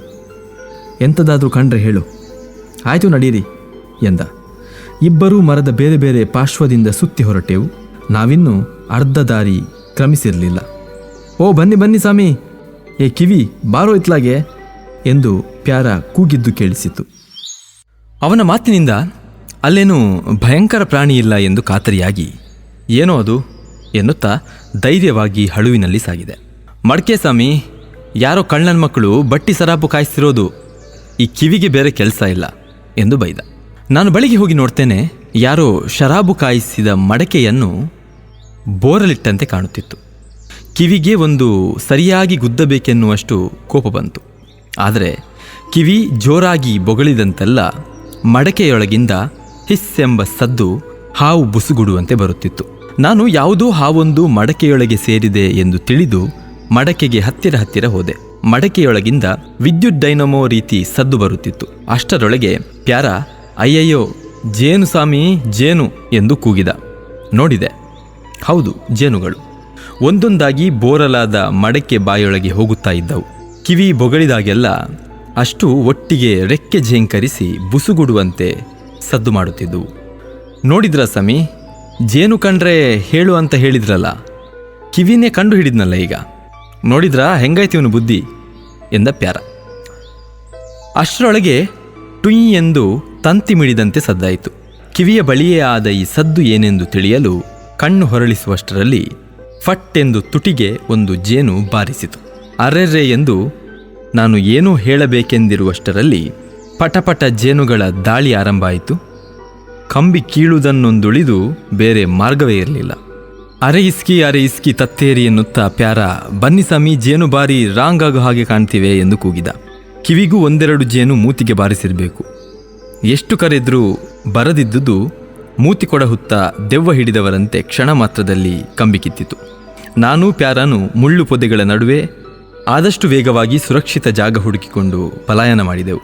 ಪೊದೆಯಿಂದ ಹೊರಗೆ ಬಂದು ನೋಡುತ್ತೇವೆ, ಕಿವಿಯ ವಿಳಾಸವೇ ಇಲ್ಲ. ನಮ್ಮನ್ನು ತಂದು ಜೇನಿನ ಬಾಯಿಗೆ ಸಿಕ್ಕಿಸಿ ಅದು ಪಲಾಯನ ಸೂತ್ರ ಪಠಿಸಿತು. ಕಾಡಿನಿಂದ ಹೊರಬಂದು ನಾನು ಪ್ಯಾರನು ಸಮಾಲೋಚನೆ ನಡೆಸಿದೆವು. ಯಾರೋ ಕಾಡಿನಲ್ಲಿ ಕದ್ದಿಟ್ಟ ಕಳ್ಳಬಟ್ಟಿ ಮಡಕೆಗೆ ಜೇನುಗಳು ಬಂದು ಕಟ್ಟಿಬಿಟ್ಟಿದ್ದಾವೆಂದು ತೀರ್ಮಾನಿಸಿದೆವು. ಪ್ಯಾರ ಹೇಳಿದ, ಮಂದಣ್ಣನಿಗೆ ಹೇಳಿ ಜೇನು ತೆಗೆಸೋಣ ಎಂದು. ಪ್ಯಾರನಿಗೆ ಜೇನುಗಳು ತುಂಬ ಕಚ್ಚಿರಲಿಲ್ಲ, ಆದರೆ ಕಣ್ಣಿನ ಬಳಿ ಹುಬ್ಬಿನ ಹತ್ತಿರ 2 ಕಚ್ಚಿ ಅದು ಆಗಲೇ ನಿಂಬೆಕಾಯಿ ಗಾತ್ರಕ್ಕೆ ಊದಿತ್ತು. ನನ್ನ ತುಟಿ ಹನುಮಂತರಾಯನ ತುಟಿಯಂತಾಗಿತ್ತು. ಇಬ್ಬರೂ ಕಿವಿ ಮಾಡಿದ ಕುಚೇಷ್ಟೆಗೆ ಬೈಯುತ್ತಾ ಮನೆ ಕಡೆಗೆ ನಡೆದೆವು. ಮನೆಗೆ ಬಂದಾಗ ನಾವು ಕಾಯಲು ಹೇಳಿ ಕೂರಿಸಿದ್ದ ವ್ಯಕ್ತಿ ನಮ್ಮ ಬದಲಾದ ಮುಖಚಹರೆ ನೋಡಿ ಬಿದ್ದು ಬಿದ್ದು ನಕ್ಕರು. ನಾರ್ವೆಗೆ ಹೋಗಿ ಮಂದಣ್ಣನಿಗೆ ಈಗ ವಿಷಯ ತಿಳಿಸುವುದು ಅಸಾಧ್ಯವಾದುದೆಂದು ನನ್ನ ಭಾವನೆಯಾಗಿತ್ತು. ಯಾಕಂದರೆ ಮಳೆಗಾಲ ಸಂಪೂರ್ಣ ಮುಗಿದ ಹೊರತು ಅವನ ಊರಿನ ದುರ್ಗಮ ರಸ್ತೆಯಲ್ಲಿ ಓಡಾಟ ಬಹಳ ಕಷ್ಟ ಸಾಧ್ಯವೆಂದು ತಿಳಿದಿದ್ದೆ. ಪ್ಯಾರನೇನು ನಾನು ಬೇಕಾದರೆ ನಾರ್ವೆಗೆ ಹೋಗಿ ಹೇಳಿಯೇ ಬರುತ್ತೇನೆ ಎಂದಿದ್ದ. ಆದರೆ ಈ ನಡುವೆ ಒಮ್ಮೆ ಮೂಡಿಗೆರೆಗೆ ಹೋಗುವಾಗ ಕರ್ವಾಲೋ ದಾರಿಯಲ್ಲಿ ನಡೆದು ಹೋಗುತ್ತಾ ಇರುವುದನ್ನು ನೋಡಿದೆ. ನನಗೆ ಪಕ್ಕನೆ ಅವರಿಗೆ ಹೇಳಿದರೆ ಅವರು ಮಂದಣ್ಣನಿಗೆ ವಿಷಯ ತಿಳಿಸಬಹುದು ಎಂದೆನಿಸಿತು. ಜೀಪು ನಿಲ್ಲಿಸಿ ಇಳಿದು ನಮಸ್ಕಾರ ಸರ್ ಎಂದೆ. Hello my dear young man, ಬನ್ನಿ ಆಫೀಸಿಗೆ, ಬಹಳ ದಿನ ಆಯ್ತಲ್ಲ ನಿಮ್ಮನ್ನು ನೋಡದೆ, ಏನು ಕಾರಣ ಎಂದು ಕೇಳಿದರು. ಇಲ್ಲ ಸರ್, ಸುಮ್ಮನೆ ಯಾಕೆ ನಿಮಗೆ ತೊಂದರೆ ಕೊಡೋದು ಅಂತ ಎಂದೆ. ನೋ ನೋ ನೋ ನೋ ನೀವು ಬರಲೇಬೇಕು, ನಿಮಗೊಂದು ತಮಾಷೆ ತೋರಿಸೋದಿದೆ, ರೀಸೆಂಟ್ ಫೈಂಡಿಂಗ್ಸ್ ಎಂದು ಕರೆದರು. ಬೇಸರ ತರಿಸುವ ಪ್ರಯೋಗಶಾಲೆಯಲ್ಲಿ ನನಗೆ ಕುತೂಹಲ ಹುಟ್ಟಿಸುವುದು ಎಂಥದಿರಬಹುದು ಎಂಬ ಅಪನಂಬಿಕೆಯಿಂದಲೇ ಅವರ ರಿಸರ್ಚ್ ಸ್ಟೇಷನ್ ಒಳಗೆ ಅವರನ್ನು ಹಿಂಬಾಲಿಸಿದೆ. ಮಂದಣ್ಣ ಏನಾದರೂ ಈ ಕಡೆಗೆ ಬರ್ತಾನ ಸರ್ ಎಂದೆ. ಹೋ ಎಸ್, ನಾಳೆ ಬರಲಿದ್ದಾನಪ್ಪ. ನಾನು 1 ವಾರ ರಜೆ ಹಾಕಿ ಅವರ ಊರಿನಲ್ಲಿ ಕ್ಯಾಂಪ್ ಮಾಡಿದ್ದೆ. ಅವನ ಊರು ಒಂದು ವಂಡರ್ಫುಲ್ ಜಾಗ ಎಂದರು. ನನಗೆ ಆಶ್ಚರ್ಯ ಆಯಿತು. ಅವನ ಕೊಂಪೆಯಲ್ಲಿ ಈತ ವಾರಗಟ್ಟಲೆ ಕಾಲ ಹಾಕುವುದೆಂದರೇನು? ಆ ಮಳೆಗಾಲದ ಕೆಸರಿನ ಗಲೀಜಿನ ಕೊಂಪೆಯಲ್ಲಿ ಈ ವಿಜ್ಞಾನಿಗೆ ಎಂಥ ಹುಮ್ಮಸ್ಸು ಎಂದು ಯೋಚಿಸಿದೆ. ಮಂದಣ್ಣನ ಜೊತೆ ಕರ್ವಾಲೋ ಗೆಳೆತನಕ್ಕೆ ಎಂತೆಂಥದೋ ವಿಚಿತ್ರ ಮಾಧ್ಯಮಗಳಿರಬಹುದು ಎಂದೆನಿಸಿದು. ಅವರ ಆಫೀಸಿನ ಬಾಗಿಲು ತೆಗೆಯುತ್ತಾ, ಬನ್ನಿ ಬನ್ನಿ, ಏನಾದರೂ ಸಮಸ್ಯೆ ಇತ್ತೋ ಎಂದು ಕೇಳಿದರು. ಇತ್ತು ಸರ್, ಮೊನ್ನೆ ಕಾಡಿನಲ್ಲಿ ಒಂದು ವಿಚಿತ್ರ ವಸ್ತು ನೋಡಿದೆ. ಯಾರೋ ಶರಾಬಿನ ಮಡಕೆಯನ್ನು ತಲೆ ಕೆಳಗಾಗಿ ಮುಚ್ಚಿಟ್ಟಿದ್ರು. ಅದರೊಳಗೆ ಜೇನು ಕಟ್ಟಿಬಿಟ್ಟಿದೆ ಸರ್. ಮಂದಣ್ಣನಿಗೆ ಹೇಳಿ ಜೇನು ಪೆಟ್ಟಿಗೆ ಒಂದಕ್ಕೆ ಕೂಡಿಬಿಡೋಣ ಅಂತ ಮಾಡಿದ್ದೆ. ಮಂದಣ್ಣ ಈ ಕಡೆ ಬಂದರೆ ನನ್ನ ಕಾಣಬೇಕಂತ ಒಂದು ಮಾತು ಹೇಳ್ತೀರಾ ಎಂದೆ. ಓಹೋ, ಕೆಂಪು ತುಳುವೆ ಜೇನೋ ಬಿಳಿ ತುಳುವೆ ಜೇನೋ ಗಮನಿಸಿದ್ದೀರಾ? ಯಾವ ಜಾತಿ ಕೊಂಚ ನೋಡಬೇಕಿತ್ತು. ಬಿಳಿ ತುಡುವೆ ಆದರೆ ಏನೂ ಅಷ್ಟೊಂದು ಪ್ರಯೋಜನವಾಗೋಲ್ಲ ಎಂದರು. ಗಮನಿಸೋದೆಲ್ಲಿಂದ ಬಂತು ಸರ್? ಹತ್ತಿರ ಹೋದರೆ ಸಾಕು, ಮುಖ ಮೋರೆ ನೋಡದೆ ಪಟ ಪಟ ಹೊಡಿತಾವೆ. ನೋನು, ನೀವು ತಪ್ಪು ತಿಳಿದಿದ್ದೀರಿ. ನಾನು ನಿಮಗೆ ತೋರಿಸಿಕೊಡ್ತೇನೆ ಜೇನುಗಳನ್ನು ಹೇಗೆ ಹ್ಯಾಂಡಲ್ ಮಾಡಬೇಕು ಅಂತ. ಹಾಗೆ ಮಾಡಿದರೆ ಅವು ಒಂದೇ ಒಂದು ಕಚ್ಚೋದಿಲ್ಲ. ಆದರೆ ಜೇನುಗಳನ್ನು ನಂಬೋ ಹಾಗಿಲ್ಲ ಸರ್. ಮೊನ್ನೆ ಮಿನಿಸ್ಟ್ರಿಗೆ ಆದುದನ್ನು ನೋಡಿದರೆ ನೋನು, ನಂಬಿಕೆಗೆ ಅರ್ಹವಾಗಿರೋ ಮೊದಲನೇ ಸ್ಪೀಷಿ ಅಂದರೆ ಅದು ಹೋಮೋಸೆಪಿಯನ್, 2 ಕಾಲಿನ ಮಾನವ. ನೀವು ಇನ್ನು ಕೀಟಗಳ ಬಗ್ಗೆ ತಿಳಿದುಕೋಬೇಕಾದದ್ದು ಭಾಳ ಇದೆ. ನಾನು ಕರ್ವಾಲೋರವರ ಅಧಿಕಾರಯುತ ವಾಣಿಗೆ ತಲೆಬಾಗಿ ಮಾತು ಹೆಚ್ಚು ಬೆಳೆಸಲಿಲ್ಲ. ಅದರಲ್ಲಿ ನಿಮಗೊಂದು ವಿಚಿತ್ರ ತೋರಿಸ್ತೇನೆ ಬನ್ನಿ ಇಲ್ಲಿ ಎಂದು ನನ್ನನ್ನು ಕರೆದುಕೊಂಡು ಆಫೀಸಿನಿಂದ ಹೊರಬಂದು ಪ್ರಯೋಗಶಾಲೆಗೆ ನಡೆದು ಒಂದು ಕೀಟವನ್ನು ವೀಕ್ಷಿಸುವ ಸೂಕ್ಷ್ಮದರ್ಶಕದತ್ತ ಹೋದರು. ಹತ್ತಿರದಲ್ಲೆಲ್ಲ ನೂರಾರು ನಮೂನೆಯ ಗಾಜಿನ ಸರಕುಗಳು ಬಿದ್ದಿದ್ದವು. ನೋಡಿ, ನಾನು ಮೊನ್ನೆ ಮಂದಣ್ಣನ ಜೊತೆ ಹೋಗಿದ್ದೇನಲ್ಲ, ಯಾಕೆ ಗೊತ್ತಾ? ಒಂದು ಗ್ಲೋವರ್ಮ್ ಅಂತ ಶಂಕದ ಹುಳುಗಳನ್ನು ತಿನ್ನೋ ಹುಳು ಇದೆ ಅಂತ ಹೇಳಿದ್ದ. ಆ ಹುಳುಗಳು ಇಷ್ಟವರೆಗೆ ಯಾರೂ ಕಂಡಿರಲಿಲ್ಲ. ಭಾರತದಿಂದ ಇದೇ ಮೊದಲ ಬಾರಿಗೆ ರಿಪೋರ್ಟ್ ಆಗ್ತಿರೋದು. ಜೊತೆಗೆ ಅದರ ಜೀವನ ಚರಿತ್ರೆ, ಆಹಾರಾಭ್ಯಾಸ ಇತ್ಯಾದಿಗಳು ಗೊತ್ತಿರಲಿಲ್ಲ. ಈ ಹುಳುವಿನ ಬಾಲದಲ್ಲಿ 2 ದೀಪಗಳಿವೆ. ಅದರ ಸಹಾಯದಿಂದ ರಾತ್ರಿಯಲ್ಲಿ ಶಂಕದ ಹುಳುಗಳನ್ನು ಆಕರ್ಷಿಸಿ ಹಿಡಿಯುತ್ತೆ. ಮಂದಣ್ಣ 1-2 ಜೇನು ಪೆಟ್ಟಿಗೆ ಇಟ್ಟಿದ್ದ. ಅವಕ್ಕೆ ಯಾವಾಗಲೂ ಶಂಕದ ಹುಳು ಕಾಟ ಕೊಟ್ಟು ಜೇನು ಹಲ್ಲೆ ತಿನ್ನುತ್ತಿದ್ದುವಂತೆ. ನನಗೆ ಜೇನಿಗೂ ತೊಂದರೆ ಕೊಡುವ ಪ್ರಾಣಿಗಳಿದ್ದಾವಲ್ಲ ಎಂದು ಆಶ್ಚರ್ಯವಾಯಿತು. ಜೇನುಗಳು ಈ ಹುಳುಗಳಿಗೆ ಕಚ್ಚಲ್ವೇ ಸರ್ ಎಂದೆ. ಇಲ್ಲ, ಈ ಶಂಕದ ಹುಳು ಮೇಲೆ ಒಂದು ಬಗೆಯ ಸಿಂಬಳ ಇರುತ್ತೆ. ಜೇನುಗಳು ಅದಕ್ಕೆ ಅಂಟಿಕೊಂಡು ಬಿಡುತ್ತವೆ. ಆಗ ಶಂಕದ ಹುಳು ಅವುಗಳನ್ನು ಕಬಳಿಸಿ ಬಿಡುತ್ತವೆ. ಮಂದಣ್ಣ ಒಂದು ಸಾರಿ ಜೇನು ಪೆಟ್ಟಿಗೆ ಕ್ಲೀನ್ ಮಾಡ್ತಿರ್ಬೇಕಾದ್ರೆ ಇದು ಬೆಳಕು ಬಿಟ್ಕೊಂಡು ಪೆಟ್ಟಿಗೆಯೊಳಗೆ ಓಡಾಡ್ತಿತ್ತಂತೆ. ಕೊನೆಗೆ ಅದರ ಚಲನವಲನಗಳನ್ನು ಅಭ್ಯಾಸ ಮಾಡಿ ಅದು ಶಂಕದ ಹುಳು ತಿನ್ನುತ್ತದೆಂದು ಪತ್ತೆ ಮಾಡಿದ್ದಂತೆ. ಹೋದ ವರ್ಷ ಮಳೆಗಾಲ ಮುಗಿದಿದ್ದರಿಂದ ಅದು ಸಿಕ್ಕಲಿಲ್ಲ. ಈ ವರ್ಷ ಹಿಡಿದೆವು ಎಂದು ಹೇಳಿ ಸೂಕ್ಷ್ಮದರ್ಶಕದಲ್ಲಿ ತೋರಿಸಿದರು. ಆ ಹುಳು ದೊಡ್ಡದಾಗಿ ಬರಿಗಣ್ಣಿಗೆ ಕಾಣುತ್ತಿತ್ತು. ಆದರೆ ಸೂಕ್ಷ್ಮದರ್ಶಕದಲ್ಲಿ ಇನ್ನೂ ದೊಡ್ಡದಾಗಿ ಚೆನ್ನಾಗಿ ಕಾಣುತ್ತಿತ್ತು. ಮೈಮೇಲೆಲ್ಲ ಕವಚದಂತೆ ಹುರುಪೆಗಳಿದ್ದ ಈ ಹುಳು ಒಂದು ಶಂಕದ ಹುಳುವನ್ನು ಅದರ ಕವಚದಿಂದ ಎಳೆದೆಳೆದು ತಿನ್ನುತ್ತಿತ್ತು. ಆದರೆ ಯಾವುದೇ ದೀಪಗಳು ಅದರ ಮೈ ಮೇಲೆ ನನಗೆ ಕಾಣಲಿಲ್ಲ. ಏನು ಸರ್, ಇದರ ಬೆಳಕು ಎಲ್ಲಿ ಹೋಯಿತು ಎಂದು ಕೇಳಿದೆ. ಅದರಲ್ಲೇ ಇರೋ ತಮಾಷೆ, ಹಾಗೆ ನೋಡ್ತೀರಿ, ಈಗ ಬರುತ್ತೆ ಎಂದು ಯಾವುದೋ ಉಪಕರಣ ತೆಗೆದುಕೊಂಡು ಅದನ್ನು ಮುಟ್ಟಿದ್ರು. ಕೂಡಲೇ ಝಗ್ ಎಂದು ಅದರ ಬಾಲದ ಕಡೆಯಿಂದ ನೀಲಿಯ ಬೆಳಕನ್ನು ಚೆಲ್ಲುವ 2 ದೀಪಗಳು ಹತ್ತಿಕೊಂಡವು. ನನಗೆ ಆಶ್ಚರ್ಯದಿಂದ ಕುತೂಹಲ ಇಮ್ಮಡಿಸಿತು. ನೋಡಿದ್ರ, ಅದಕ್ಕೇನಾದರೂ ಅಪಾಯದ ಸೂಚನೆ ಬಂದರೆ ಸಾಕು, ವೈರಿಗಳನ್ನು ಹೆದರಿಸಿ ಓಡಿಸಲು ದೀಪ ಹಚ್ಚಿಸುತ್ತವೆ. ವೈರಿಗಳು ಇದನ್ನು ಬೆಂಕಿ ಕೆಂಡವೆಂದು ಭ್ರಮಿಸಿ ದೂರಾಗುತ್ತವೆ. ಕರ್ವಾಲೋ ವಿವರಿಸಿದರು. ನನಗೆ ಕರ್ವಾಲೋರವರ ಕ್ಷುದ್ರ ಪ್ರಪಂಚದ ಬಗ್ಗೆ ಕುತೂಹಲದ ರೇಖೆಯೊಂದು ಹುಟ್ಟಿತು. ಆಶ್ಚರ್ಯವಾಗುತ್ತೆ ಸರ್, ನನಗೆ ಇವೆಲ್ಲ ಗೊತ್ತೇ ಇರಲಿಲ್ಲ ನೋಡಿ ಎಂದೆ. ನಿಮಗೇನು, ಮಂದಣ್ಣನಿಗೊಬ್ಬನಿಗೆ ಬಿಟ್ಟರೆ ಇಲ್ಲಿ ಬಹುಶಃ ಯಾರಿಗೂ ಇವೆಲ್ಲ ಗೊತ್ತೇ ಇಲ್ಲ. ಅದು ಬೆಳಕು ಹೇಗೆ ಬರುತ್ತೆ? ಹೇಗೆ ಶಾಖವಿಲ್ಲದೆ ಬೆಳಕನ್ನು ಈ ಪ್ರಾಣಿಗಳು ಉತ್ಪತ್ತಿ ಮಾಡ್ತದೆ? ಇವೆಲ್ಲ ಭಾಳ ವಿಚಿತ್ರ ಸಂಗತಿ. ಇನ್ನೊಮ್ಮೆ ಯಾವಾಗಲಾದರೂ ಹೇಳ್ತೀನಿ ಎಂದರು. ನಾನು, ಮಂದಣ್ಣ ಬಂದರೆ ನನ್ನ ಕೊಂಚ ನೋಡಬೇಕು ಅಂತ ಒಂದು ಮಾತು ಹೇಳ್ತೀರಾ ಸರ್ ಎಂದೆ. ಎಸ್, ಸಂತೋಷವಾಗಿ ಎಂದರು. ನಾನು ಹೊರಬೀಳುವಾಗ ಗೂಬೆ ಮೋರೆಯ ನಾಗರಾಜ ಚಿಟ್ಟೆ ಹಿಡಿಯುವ ಬಲೆಯ ನೆಟ್ ಹಿಡಿದುಕೊಂಡು ಹೊರಗಿನಿಂದ ಬಂದ. ಹೆಲೋ ಎಂದ. ನಾನು ಹೆಲೋ ಎಂದು ಹೊರಬಿದ್ದೆ. ಒಂದು ದಿನ ಮೂಡ್ಗೆರೆಯಿಂದ ಮನೆಗೆ ನಾನು ಜೀಪಿನಲ್ಲಿ ಹಿಂತಿರುಗುತ್ತಿರಬೇಕಾದ್ರೆ ಎಳೆ ಬಿಸಿಲಿನಲ್ಲಿ ಫಳಫಳ ಹೊಳೆಯುತ್ತಿದ್ದ ಹಸಿರು ಬಯಲಿನ ನಡುವೆ ಕರ್ವಾಲೋ ಮತ್ತು ಮಂದಣ್ಣ ಇಬ್ಬರೂ ನಡೆದು ಹೊರಟಿದ್ದು ಕಂಡಿತು. 1500 ರೂಪಾಯಿ ಸಂಬಳದ ವಿಜ್ಞಾನಿ ಹಳ್ಳಿ ಹುಡುಗ ಮಂದಣ್ಣನೊಡನೆ ಬಹಿರಂಗವಾಗಿ ಅಡ್ಡಾಡುತ್ತಾ ಇರುವುದು ನಮ್ಮಲ್ಲಿನ ಅನೇಕ ದೊಡ್ಡ ಮನುಷ್ಯರಿಗೆ ಅಸಮಾಧಾನದ ಸಂಗತಿಯಾಗಿತ್ತು. ಮೊದಮೊದಲು ಕರ್ವಾಲೋ ಮೇಧಾವಿ ಎಲ್ಲ ಸರಿ, ಆದರೆ ವಿಪರೀತ ಓದಿ ಕೊಂಚ ತಲೆ ಕೆಟ್ಟಿದೆ ಎಂದು ಮಾತನಾಡಿಕೊಳ್ಳುತ್ತಿದ್ದರು. ಒಮ್ಮೆ ಪ್ಲಾಂಟರುಗಳ ಒಂದು ಸಭೆಯಲ್ಲಿ ದೊಡ್ಡ ಮನುಷ್ಯರಾದ ಸ್ಥಳೀಯ ರಾಜಕಾರಣಿಯೊಬ್ಬರು ಕರ್ವಾಲೋ ಬಗ್ಗೆ ಹುಷಾರಾಗಿರಬೇಕೆಂದು ಯಾರಿಗೋ ಹೇಳುತ್ತಿದ್ದುದು ಕೇಳಿತು. ಅವರು ಕಮ್ಯುನಿಸ್ಟ್ ಎಂದು, ಪೊಲೀಸರು ಅವರ ಚಲನವಲನಗಳ ಮೇಲೆ ನಿಗಾ ಇಟ್ಟಿದ್ದಾರೆಂದು ಯಾರ ಬಳಿಯೂ ಹೇಳುತ್ತಿದ್ದರು. ನಾನು ಕೇಳಿಯೂ ಕೇಳದವನಂತೆ ಸುಮ್ಮನಿದ್ದೆ. ಕರ್ವಾಲೋ ಬಗ್ಗೆ ನಿಷ್ಕಾರಣವಾಗಿ ಕೊಂಚವೂ ಪರಿಚಯವೇ ಇಲ್ಲದವರು ಅಭಿಮಾನ, ಪ್ರಶಂಸೆ ಪ್ರಕಟಿಸಿದ್ದರು. ಈಗ ಅದೇ ಜನ ಅದೇ ರೀತಿ ತೆಗಳಿಕೆಗೂ ಇಳಿದಿದ್ದರು.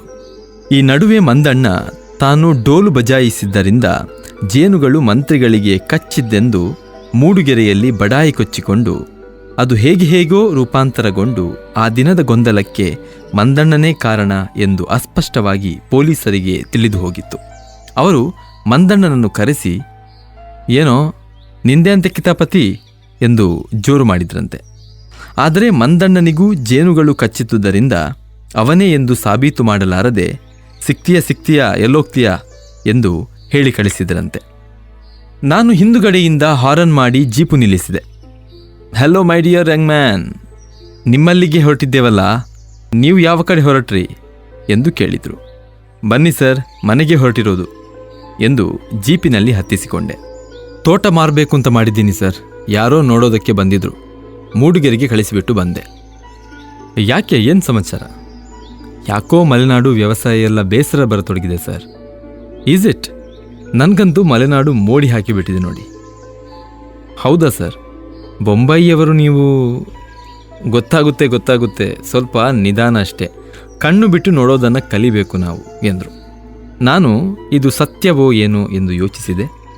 ಕಡ್ಡಿಯಲ್ಲಿ ಮುಟ್ಟಿದ ಕೂಡಲೇ ಹುಳು ಜಗ್ಗೆಂದು ದೀಪ ಹತ್ತಿಸಿಕೊಂಡದ್ದನ್ನು ನೋಡಿದ ಮೇಲೆ ನನಗೂ ಕೊಂಚ ಕುತೂಹಲ ಮೂಡಿತ್ತು. ನನಗೆ ಗೊತ್ತಿಲ್ಲದ ಅಗೋಚರ ಆಶ್ಚರ್ಯಗಳು ಇನ್ನೆಷ್ಟಿವೆಯೋ ಎಂದು ಯೋಚಿಸುತ್ತಿದ್ದೆ. ಮಂದಣ್ಣ ಯಾವಾಗ ಸಿಕ್ಕ ಸರ್ ಎಂದೆ. ನಿಮ್ಮೂರಲ್ಲಿ ಮಾರಿ ಹಬ್ಬ ಅಂತ ರಾಮಯ್ಯ ಕರೆದಿದ್ರು. 15 ದಿನದಿಂದ ನಿಮ್ಮೂರ್ನಾಗೆ ಇದ್ದೀನಿ ಸರ್ ಎಂದ ಮಂದಣ್ಣ. ಕರ್ವಾಲೋಗಿ ಮಂದಣ್ಣ ಹೇಳಿದ್ನಂತೆ, ನನಗೆ ಕಾಡಿನಲ್ಲಿ ಕಂಡಿದ್ದು ಶರಾಬಿನ ಮಡಕೆ ಅಲ್ಲವೆಂದು, ಈ ಕಡೆ ಅದೊಂದು ಜೇನು ಸಾಕುವ ವಿಧಾನವೇ ಎಂದು. ಅದಕ್ಕೆ ಕರ್ವಾಲೋ ಚಕಿತರಾಗಿ, ಈವರೆಗೂ ಅದನ್ನು ನಾನು ನೋಡಿಲ್ಲ, ಎಲ್ಲಿ ನೋಡೋಣ ನಡಿ ಎಂದು ಮಂದಣ್ಣನೊಡನೆ ಬಂದ್ರಂತೆ. ಜೀಪಿನಿಂದ ಇಳಿದ ನಮ್ಮೆಲ್ಲರನ್ನೂ ನೋಡಿ ಪ್ಯಾರನಿಗೆ ಬಹಳ ಖುಷಿಯಾಯಿತು. ಇವತ್ತು ಅವನಿಗೆ ಒಳ್ಳೆ ಮನರಂಜನೆ ಕಾರ್ಯಕ್ರಮ ಇದೆ ಎಂದು ಸಂತೋಷದಿಂದ ಒಳಗೋಡಿ, ನನ್ನ ಹೆಂಡತಿಗೆ ಕಾಫಿಗೆ ನೀರಿಡ್ಲಾ ಎಂದು ಕೇಳಿದ. ಕಿವಿ ಭಾರಿ ಚಟುವಟಿಕೆಯಿಂದ ತಕ ಕುಣಿಯಿತು. ಕರ್ವಾಲೋ ಚಿಟಿಕೆ ಹೊಡೆಯುತ್ತಾ ಅದನ್ನು ಮುಟ್ಟ ಹೋದಾಗ ಮಂದಣ್ಣ ಹಿಂದಿನಿಂದ ಚಿರಿದ. ಅಯ್ಯೋ, ಅದನ್ನು ಹಾಗೆಲ್ಲ ಮುಟ್ಬೇಡಿ ಸರ್, ಅದು ಭಾರಿ ನಿಯತ್ತಿನ ನಾಯಿ, ಯಾರೂ ಅದರ ತಲೆ ಸವರಿದ್ರೆ ಅದಕ್ಕೆ ಆಗೋಲ್ಲ ಎಂದ.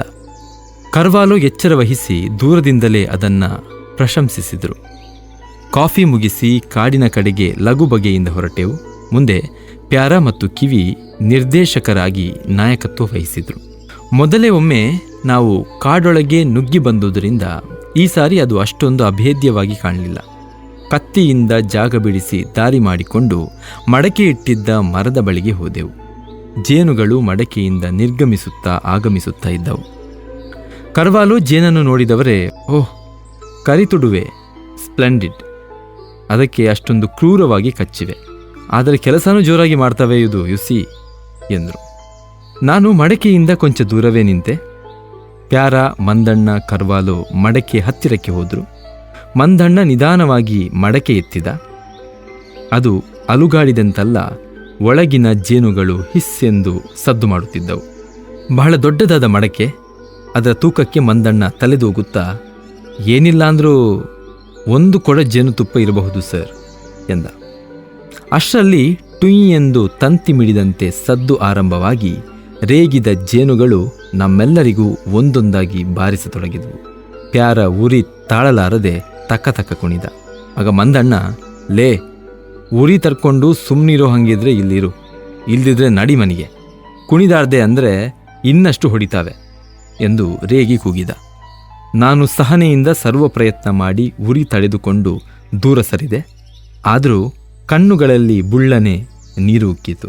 ಕರ್ವಾಲೋರನ್ನು ನೋಡಿದೆ. ಬಲವಾಗಿ ಉರಿಯುತ್ತಿದ್ದರೂ ಏನೂ ಆಗಿಲ್ಲವೆಂದು ತೋರಿಸಿಕೊಳ್ಳಲು ಹೆಣಗುತ್ತಿದ್ದರು. ಮಂದಣ್ಣ ಮಡಕೆ ಎತ್ತಿ ಉಫ್ ಎಂದು ಊದಿದ. ಜೇನುಗಳು ನಾಗರ ಹಾವಿನಂತೆ ಬುಸುಗುಡುತ್ತಾ ನಿಧಾನವಾಗಿ ಮೇಲೆ ಸರಿದವು. ಕಿತ್ತಲೆ ಬಣ್ಣದ ಜೇನು ಹಲ್ಲೆಗಳು ಮಡಕೆ ತಳದಲ್ಲಿ ಕಂಗೊಳಿಸಿದವು. ಈ ನಡುವೆ ಮಂದಣ್ಣ ಕರ್ವಾಲೋರಿಗೆ ಏನೇನೋ ವಿವರಿಸುತ್ತಿದ್ದ. ಕರ್ವಾಲೋ ಕುತೂಹಲದಿಂದ ಕೇಳಿಕೊಳ್ಳುತ್ತಾ ತಲೆಯಾಡಿಸುತ್ತಿದ್ದರು.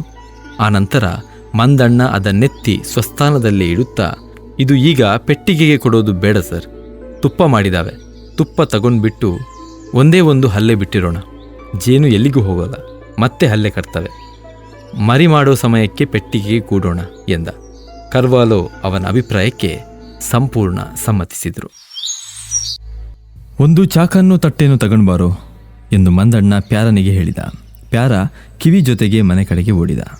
ಕರ್ವಾಲೋ ಮಡಕೆಯಲ್ಲಿ ಜೇನು ಸಾಕುವ ವಿಧಾನವನ್ನು ಇದೇ ಮೊದಲು ಬಾರಿಗೆ ನೋಡಿದಂತೆ. ಮಂದಣ್ಣ ಹೇಳಿದ, ಮಲೆನಾಡಿನಲ್ಲಿ ಬಹಳ ಹಿಂದಿನಿಂದಲೂ ಈ ರೀತಿ ಜೇನು ಸಾಕ್ತಾರೆ ಎಂದು.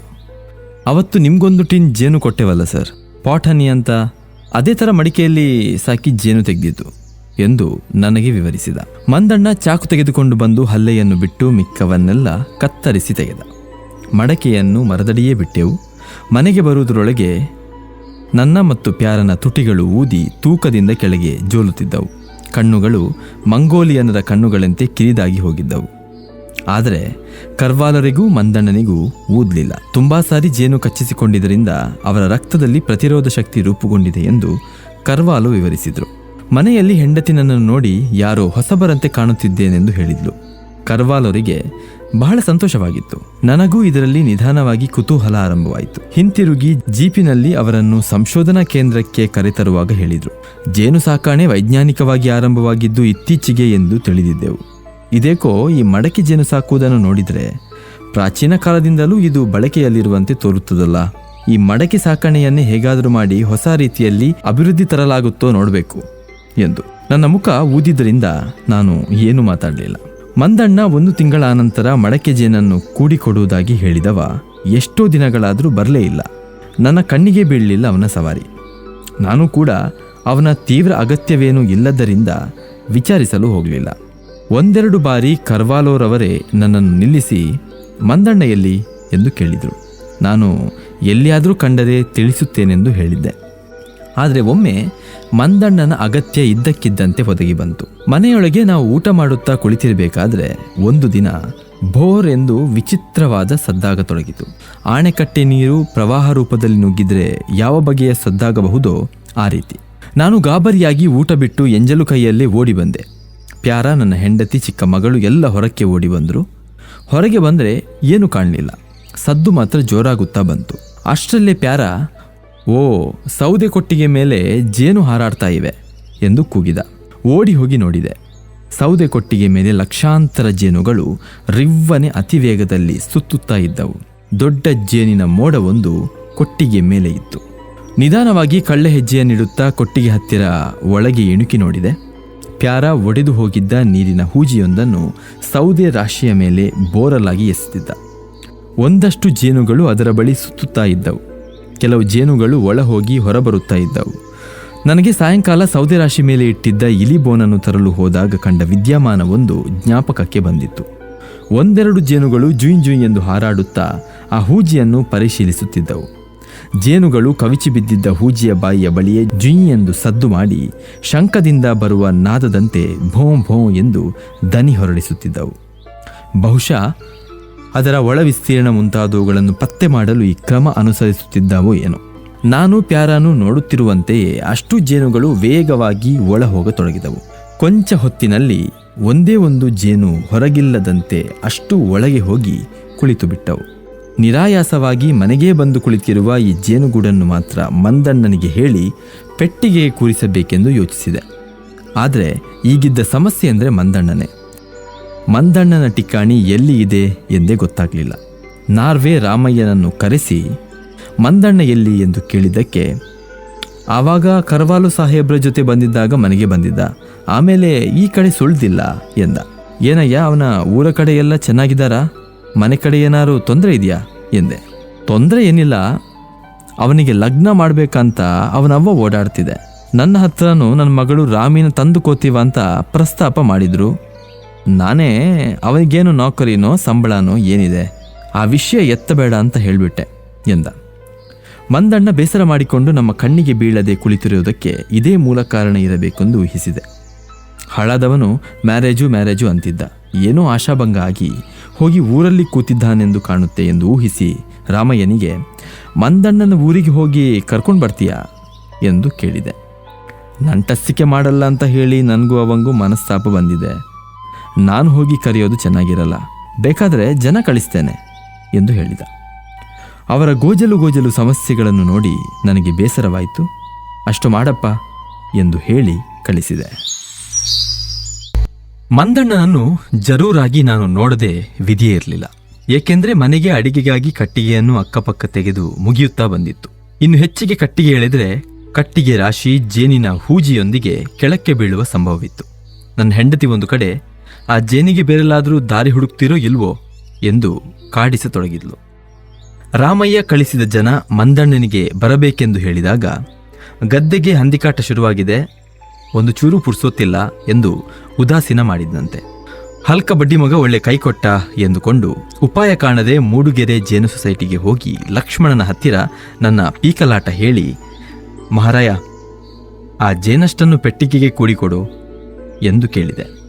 ಲಕ್ಷ್ಮಣನೇನು ಉತ್ಸಾಹದಿಂದಲೇ ಸಿದ್ಧನಾದ. ಆದರೆ ಸೊಸೈಟಿಯಲ್ಲಿ ಒಂದು ಪೆಟ್ಟಿಗೆಯೂ ಇರಲಿಲ್ಲ. ಮಂದಣ್ಣನ ಕೇಳಿದರೆ ಯಾವುದಾದ್ರೂ ಪೆಟ್ಟಿಗೆ ಅರ್ಧ ಚಾರ್ಜಿಗೆ ಕೊಡಿಸ್ತಿದ್ದ ಸರ್ ಎಂದ. ಇಲ್ಲಪ್ಪ, ಅವನ ಮುಖ ನೋಡಿದೆ ಎಷ್ಟೋ ದಿನ ಆಯಿತು. ಮೊನ್ನೆ ಹೇಳಿ ಕಳಿಸಿದ್ದೆ, ಹಂಗೋ ಬರಲಿಲ್ಲ ಎಂದೆ. ಅವನು ಒಂಥರದ ಮನುಷ್ಯ ಸರ್. ಸರಿಯಾಗಿದ್ರೆ ಸರಿಯಾಗಿರ್ತಾನೆ, ರಾಂಗ್ ಆದಂದಾದರೆ ಹೇಳಿದ್ದಕ್ಕೆಲ್ಲ ಉಲ್ಟಾ ಸೀದಾನೆ ಎಂದ ಲಕ್ಷ್ಮಣ. ಹೀಗಾಗಿ ನಾನೇ ಒಂದು ನಿರ್ಧಾರಕ್ಕೆ ಬಂದೆ. ಆ ಹೂಜಿಯನ್ನು ರಾತ್ರಿ ವೇಳೆ ಉಪಾಯವಾಗಿ ತೆಗೆದುಕೊಂಡು ಹೋಗಿ ಕಾಡೊಳಗೆ ಇಟ್ಟು ಬರುವುದು ಎಂದು. ರಾತ್ರಿ ನಾನು ಪ್ಯಾರಾನು ಜೋಪಾನವಾಗಿ ತೆಗೆದುಕೊಂಡು ಹೋಗಿ ಆ ಹೂಜಿಯನ್ನು ತೋಟದ ಬೇಲಿಯಾಚೆ ಕಾಡಿನಂಚಿನಲ್ಲಿ ಇಟ್ಟು ಬಂದೆವು. ಬೆಳಗ್ಗೆ ಹೊಸದೊಂದು ಸಮಸ್ಯೆ ತಯಾರಾಗಿತ್ತು.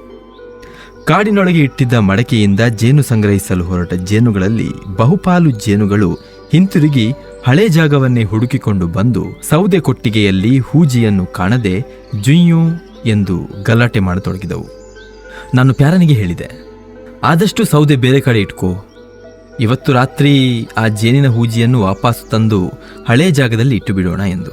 ಅವನು ಗುಯಿಂಗುಡುತ್ತಿದ್ದ ಜೇನುಗಳ ನಡುವೆ ಸೌದೆಗಳನ್ನು ಎಳೆದೆಳೆದು ಪಕ್ಕ ಇಟ್ಟುಕೊಂಡ. ಒಂದೆರಡು ಜೇನುಗಳು ಇವನದೇ ಏನೋ ಕಿತಾಪತಿ ಎಂದು ಅವನಿಗೆ ಕಚ್ಚಿಯೂ ಬಿಟ್ಟಿತು. ರಾತ್ರಿ ಮತ್ತೆ ಆ ಹೂಜಿಯನ್ನು ಕಾಡಿನಿಂದ ತಂದು ಸ್ವಸ್ಥಾನದಲ್ಲೇ ಇಟ್ಟೆವು. ಆದರೆ ಈ ಕ್ರಮದಿಂದ ಯಾವ ಸಮಸ್ಯೆಯೂ ಪರಿಹಾರವಾಗಲಿಲ್ಲ. ಏಕೆಂದರೆ ಬೆಳಗಾದ ಕೂಡಲೇ ಹೂಜಿಯಿಂದ ಹೊರಟ ಜೇನುಗಳಲ್ಲಿ ಅನೇಕವು ಕಾಡಿನಲ್ಲಿ ಹೂಜಿ ಇಟ್ಟಿದ್ದ ಜಾಗಕ್ಕೆ ಹೋಗಿ ಗಲಾಟೆ ಮಾಡತೊಡಗಿದವು. ಸಾಯಂಕಾಲದ ಹೊತ್ತಿಗೆ ಅಲ್ಲೇ ಒಂದು ಕಡೆ ಮುದ್ದೆಯಾಗಿ ಒಂದು ಒಣಗಿದ ಕಡ್ಡಿಯ ಮೇಲೆ ಜೋತುಕೊಂಡು ಕುಳಿತವು. ಒಂದೆರಡು ದಿನವಾದರೂ ಅವು ಅಲ್ಲಿಯೇ ಕುಳಿತಿದ್ದನ್ನು ಕಂಡ ನನಗೆ ಚಿಂತೆಯಾಯಿತು. ಅವು ಕುಳಿತಿದ್ದ ಕಡ್ಡಿಯನ್ನು ಹಾಗೆ ಕಿತ್ತು ತಂದು ಅಷ್ಟೂ ಜೇನನ್ನು ಕೊಟ್ಟಿಗೆಯಲ್ಲಿದ್ದ ಹೂಜಿಯ ಬಾಯ ಬಳಿ ಇಳಿಸಿದೆ. ಸಮಸ್ಯೆ ಇನ್ನೂ ಜಟಿಲವಾಯಿತು. 2-3 ದಿನವಾದ್ರಿಂದ ಆ ಜೇನುಗಳ ಗುರುತು ಹೂಜಿಯ ಜೇನುಗಳಿಗೆ ಮರೆತೇ ಹೋಗಿತ್ತೋ ಏನೋ. ಏಕ್ದಮ್ ಈಚೆಗೆ ಬಂದು ಕಡ್ಡಿಯಲ್ಲಿದ್ದ ಜೇನಿನ ಮೇಲೆ ಮತ್ತು ಅದನ್ನು ಹಿಡಿದಿದ್ದ ನಮ್ಮ ಮೇಲೆ ದಾಳಿ ಆರಂಭಿಸಿದವು. ನಾನು ಕಡ್ಡಿ ಬಿಟ್ಟು ಓಡಿದೆ. 100 ಜೇನುಗಳು ಒಂದನ್ನೊಂದು ಹಿಡಿದುಕೊಂಡು ಮಲ್ಲಯುದ್ಧ ಮಾಡುವಂತೆ ಏಳುತ್ತಾ ಬೀಳುತ್ತಾ ಜಗಳವಾಡುತ್ತಿದ್ದವು. ನಾನು ದೂರದಿಂದಲೇ ಆ ಕೀಟಗಳ ರಣರಂಗವನ್ನು ನೋಡಿ ಪರಿಸ್ಥಿತಿ ಕೈಮೀರಿತೆಂದು ತಿಳಿದು ಹತಾಶನಾಗಿ ಅದರ ಆಸೆಬಿಟ್ಟೆ. ಸುಮಾರು ಮಧ್ಯಾಹ್ನದ ಹೊತ್ತಿಗೆ ಮತ್ತೆ ಜುಯ್ಯೋ ಎಂದು ಹಳೆಯ ಬೋರ್ಗರೆತದ ಸದ್ದು ಆರಂಭವಾಯಿತು. ನೋಡಿದರೆ ಕೊಟ್ಟಿಗೆಯ ಮೇಲೆ ಮತ್ತೆ ಜೇನಿನ ಮೋಡವೊಂದು ರೂಪುಗೊಳ್ಳತೊಡಗಿತ್ತು. ನೋಡುತ್ತಿದ್ದಂತೆ ಮೇಲಕ್ಕೇರಿ ಕಾಡಿನ ಕಡೆಗೆ ಹಾರಿಹೋದವು.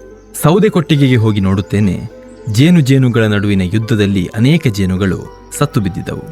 ಅವುಗಳನ್ನು ಸಾಗಿಸಲು ಬಂದ 100 ಚಗಳಿ ಇರುವೆಗಳು ಜೇನುಗೂಡಿರುವ ಜಾಗವನ್ನು ಕಂಡುಕೊಂಡು ಗೂಡಿನ ಮೇಲೆ ದಾಳಿ ಮಾಡಿದವು. ಅದಕ್ಕಾಗೆ ಮೊಟ್ಟೆ ಮರಿ ಹಲ್ಲೆಯ ಸಮೇತ ಗೂಡನ್ನು ತ್ಯಜಿಸಿ ಜೇನುಗಳು ಹೊರಟು ಹೋಗಿದ್ದವು. ಮಂದಣ್ಣನಿಗೆ ನಾನು ಮನದಲ್ಲೇ ಮನಸಾರೆ ಬೈದೆ, ಹಾಳದವನು ಅಗತ್ಯ ಬಿದ್ದಾಗ ಬರಲಿಲ್ಲ ಎಂದು.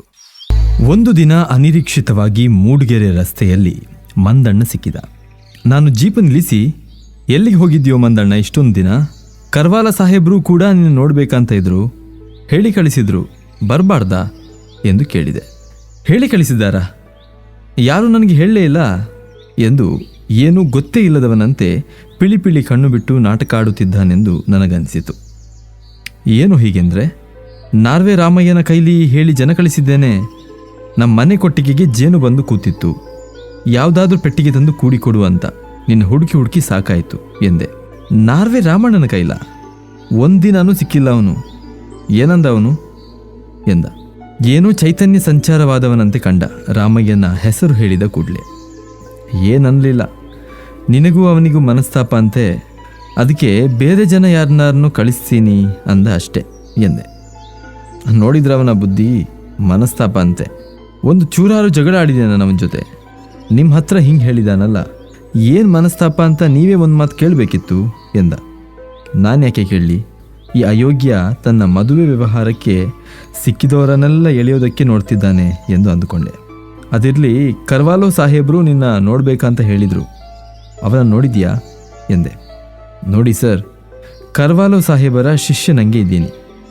ಅವರ ಕಾಲಾಗಿ ಹೇಳಿದ ಕೆಲಸನೆಲ್ಲ ಕೈಯಾಗಿ ಮಾಡ್ತೀನಿ.